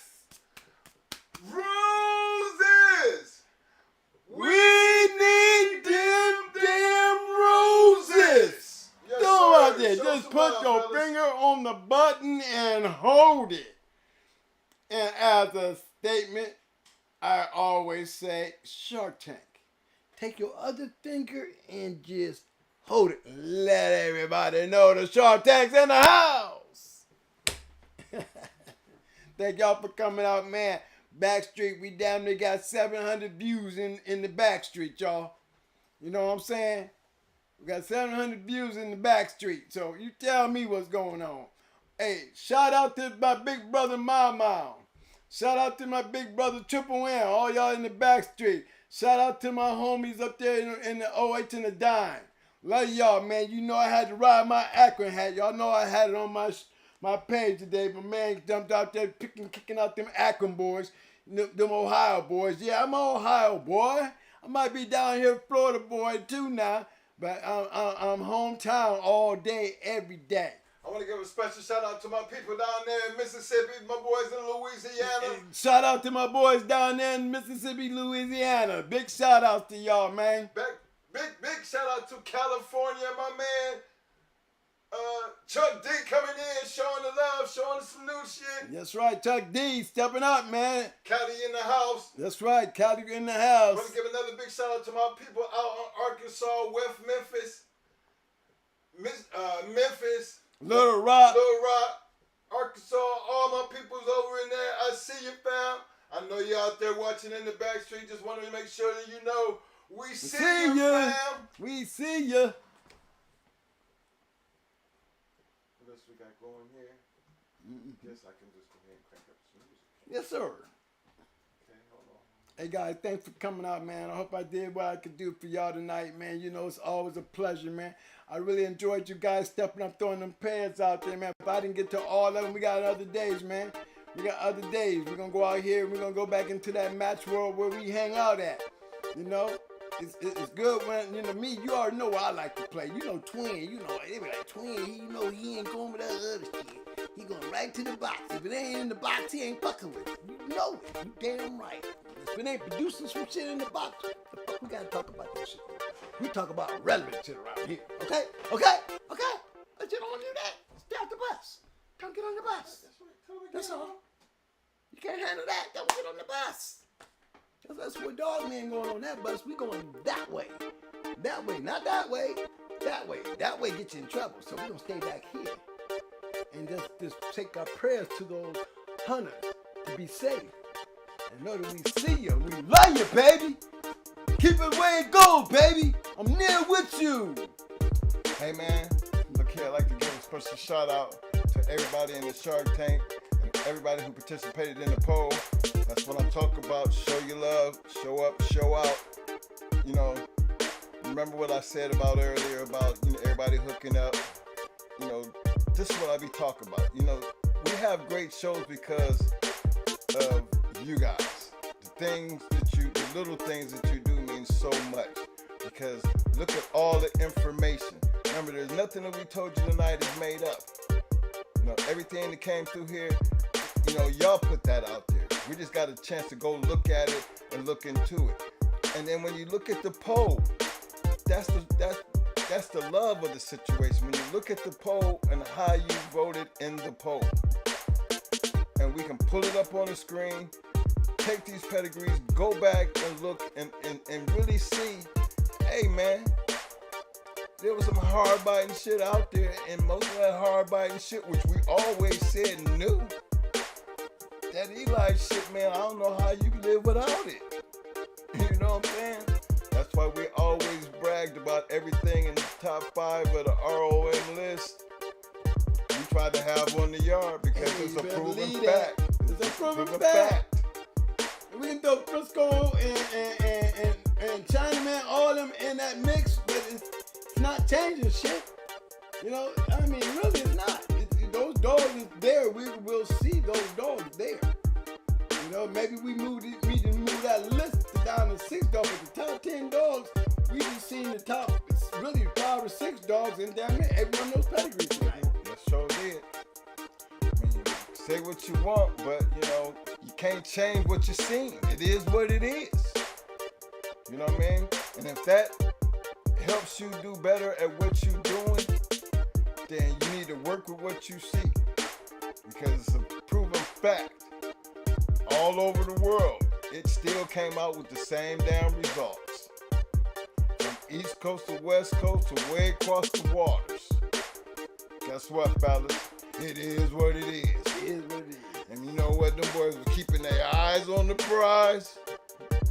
And they wasn't just talking about it. They was actually being about it. That's right. belong. That's where the history is. That's where your history is, because if it ain't doing that, we wouldn't be talking about it. That's just bottom line. Because what you gonna be talking about? You know? Wade Red? Wade Red? What the hell? Ain't shit. We ain't on that shit. Again, remember, we hunters, so please understand. But appreciate everybody on the back street. To all my people on the back street, you know I'm always gonna show y'all Stay that love love. for the people on the back street. Just let y'all know we see you, family. We love you. Don't forget to hit them like buttons on your way out. To all my people who did the super chats and everything, again, appreciate the love. Again, super chat, you already know the sticker run across the bottom for the cash apps. Remember, these things don't happen without you. So just make it a point to, hey, anytime you want to just donate to something, do it. But then when you're doing it, make sure you're doing it from where it matters, right here. Because that's how we're going to receive it. You know, somebody sent me an email and called it. He said, I'm here to pay my appreciation fees. That's what he called it. It kind of blew me, but that's what he said, twin. I sent you this to pay my appreciation fees. I mean, some people really think like that. You know, and I find it a blessing. Because just remember, one day, you know, I hope it don't be no time in the near future that this is all going to come to an end for us anyway. It sure is. So we try to take advantage and enjoy it as much as we can and try to make every show better than the last show. You know, hell, half the time we don't even know what the show going to be about until it come time to do it. We just being regular dog men and we cut Twin loose and Twin one no. That's right. All I do is put it together and he know where to go with it. So if that turns into what we have at the end of the day, then so be it. It is what it is. But the good thing about it, you're always going to find something in there that you can use. And if you think back and look at it and do your own research, don't take what we tell you. Go out and do it yourself. Because most of the stuff that we dealt with tonight came from you guys. The people right out there in that Shark Tank, they brought it to the table. Like I said, big shout out to my man Chuck D, bringing it to the table. Yeah, that was a good one, Chuck D. That was a great one, Chuck D. But then you notice, these bulldogs is everywhere in the world. But it's just a blessing when you can stop and see what everybody else is doing and it looks so much like what you're doing. Then I would think that you would look at it the same way we do. You're supposed to get the same results. A dog is a dog. No matter where he planned his ass at. So y'all know we're gonna be back here Friday for Hot Mic Friday. I don't think the show gonna be too long because we're gonna be trying to bury our boy this weekend. You know, I got so much going on, even trying to even make that trip because wifey and her she starts her treatment, her cancer treatment. So definitely want to be there to hold her hand for this first thing because I know it's gonna be rough on her. But got a lot of things going on. You know, again, big shout out to my man 614 Tree in the 28 years. You know, him and his wifey. Big shout out to you guys. Yes, sir. And again, until Friday, guess what? Y'all stay safe. Do what you need to do. Enjoy the rest of the week. And we gonna see y'all then. Until then, y'all know how we do this. When we come in here, we have one thing in mind. And that is to show y'all how we always. Yeah, you mean we always. We make it a point to Always. scratch the win. Love y'all, man. Love y'all, man. Hey. Until Friday, y'all stay cool. Until then, deuces. I see y'all in the parking lot.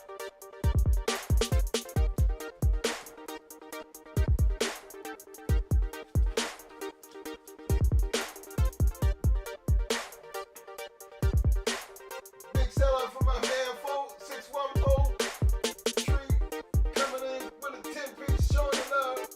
Appreciate that, fam. Appreciate that, fam. Hitting us up with the super sticker. My man Ethan Brown, I see you, fam. Mozzie Nation.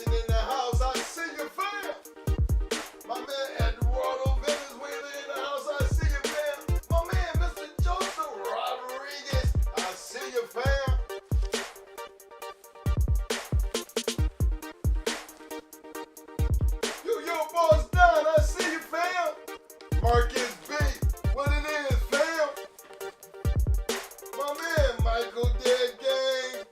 Victor Step in the house. What up, fam? I see ya. Appreciate the love. My man Mo Lionhead showing the love. Appreciate the love, fam.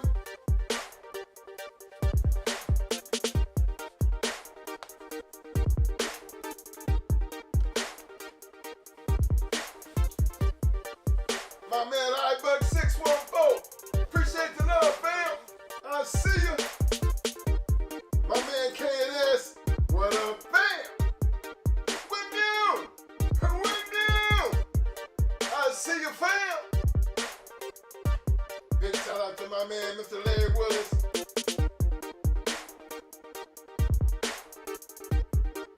My man Joe Days. Yo, Joe, I see you, fam.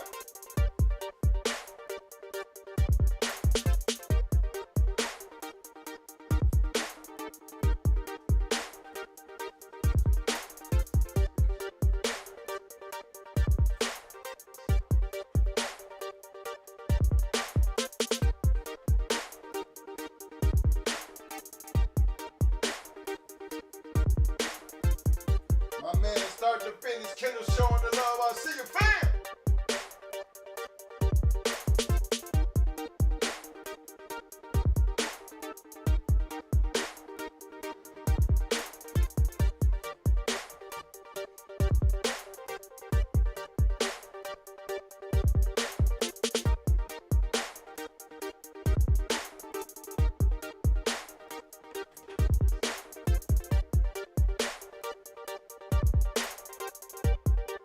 Thank all y'all for coming out, man. I'd like to show my love to the back street. Continue showing the love, fellas. We love you too. Appreciate the 216 people who participated in the poll. Appreciate that, fellas. Showing the love. Hey, don't forget, to all the viewers who watch the video, don't forget to hit that like button. Don't forget to hit that like button. Come on, y'all tighten up on that like button, man. Y'all getting tired on that like button. I'm gonna have 2,000 views, man, if you don't get no likings. Y'all getting lazy. Come on. Hit Come the on. like button. Remember, it's a YouTube thing. That's why everybody's always You know how asking. Mike is. He gonna be. I don't want to see him begging for likes, y'all. Come on now. You know he'll beg for likes. I don't know why. I'm a producer, man. That's what everybody does. Okay. I don't have the joy of putting the thing up there with the flash and hit the like button thing. You know, they be having all the hit the subscribe button, hit the like button, and all that. Now I'm saying it, man. I think even, that subliminal messaging, this ain't my thing. You know what I'm saying? I ain't that complicated yet. Big shout out to all my people on the back street again.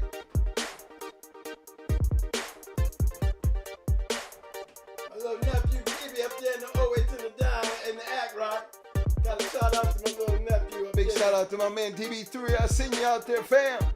DB3 was out there. Yeah, DB3 was out What's up, there. baby boy? Big Ben! Big Ben!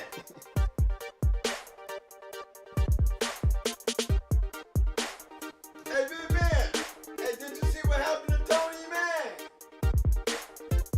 Big Ben, you out there? Did you see what happened to Tony, man? Hey, Ben, get a chance. Give us a call, man.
All right.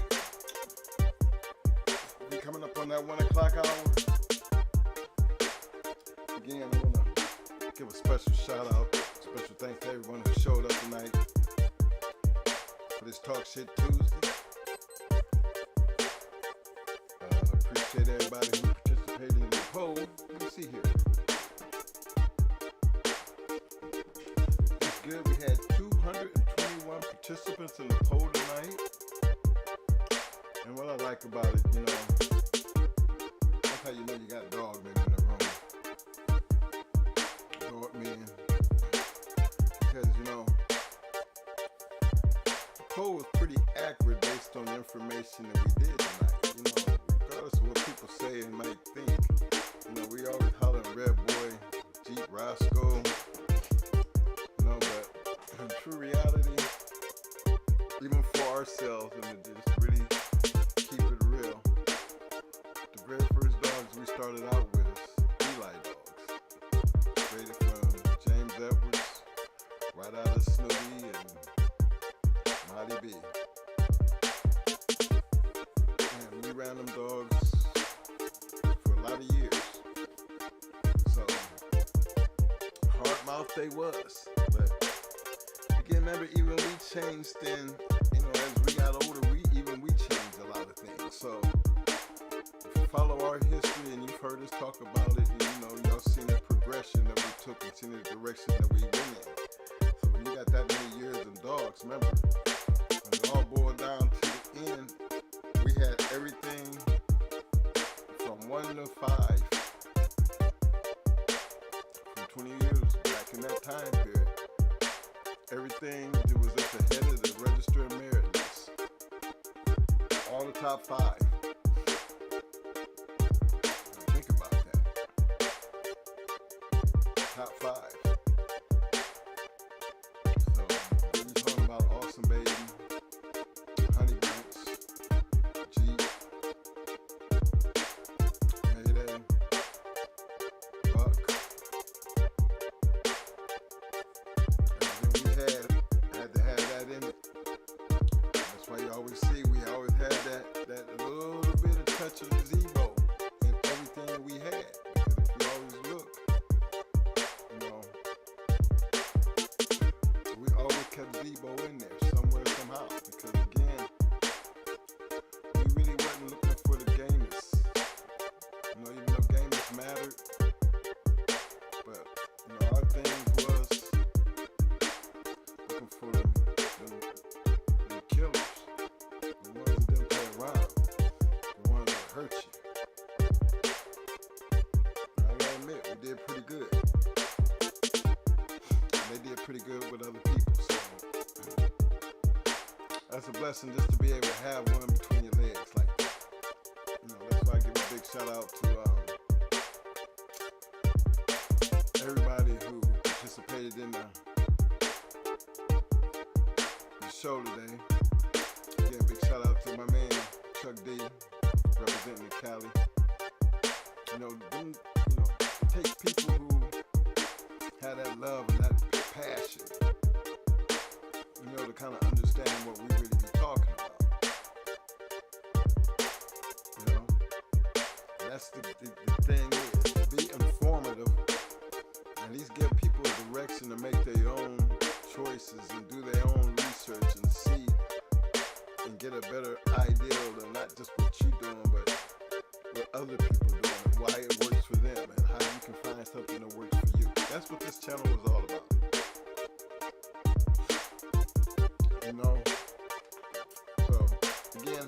shout out to everybody who showed up, showed out to all my viewers.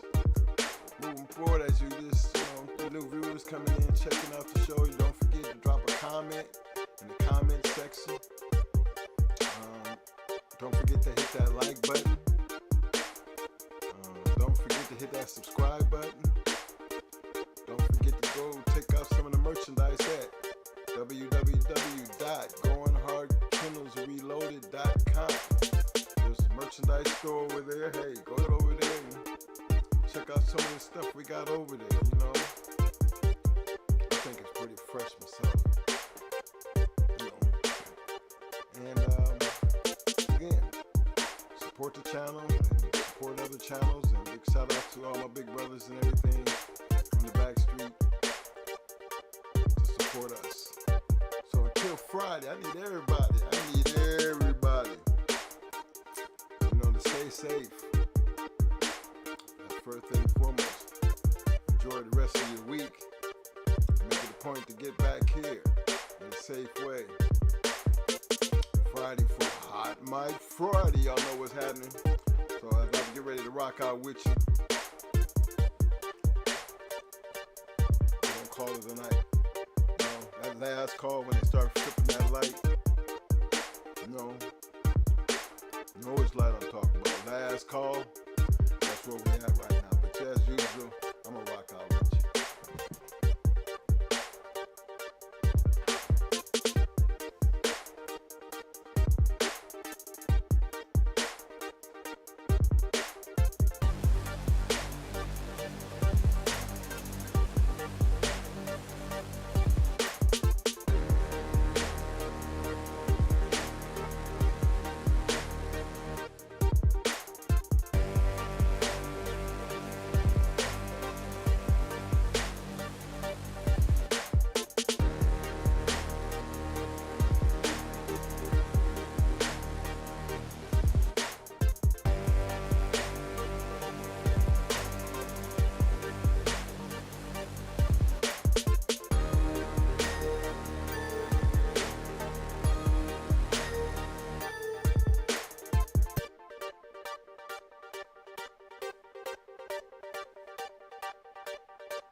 Big shout out to all my West Coast people.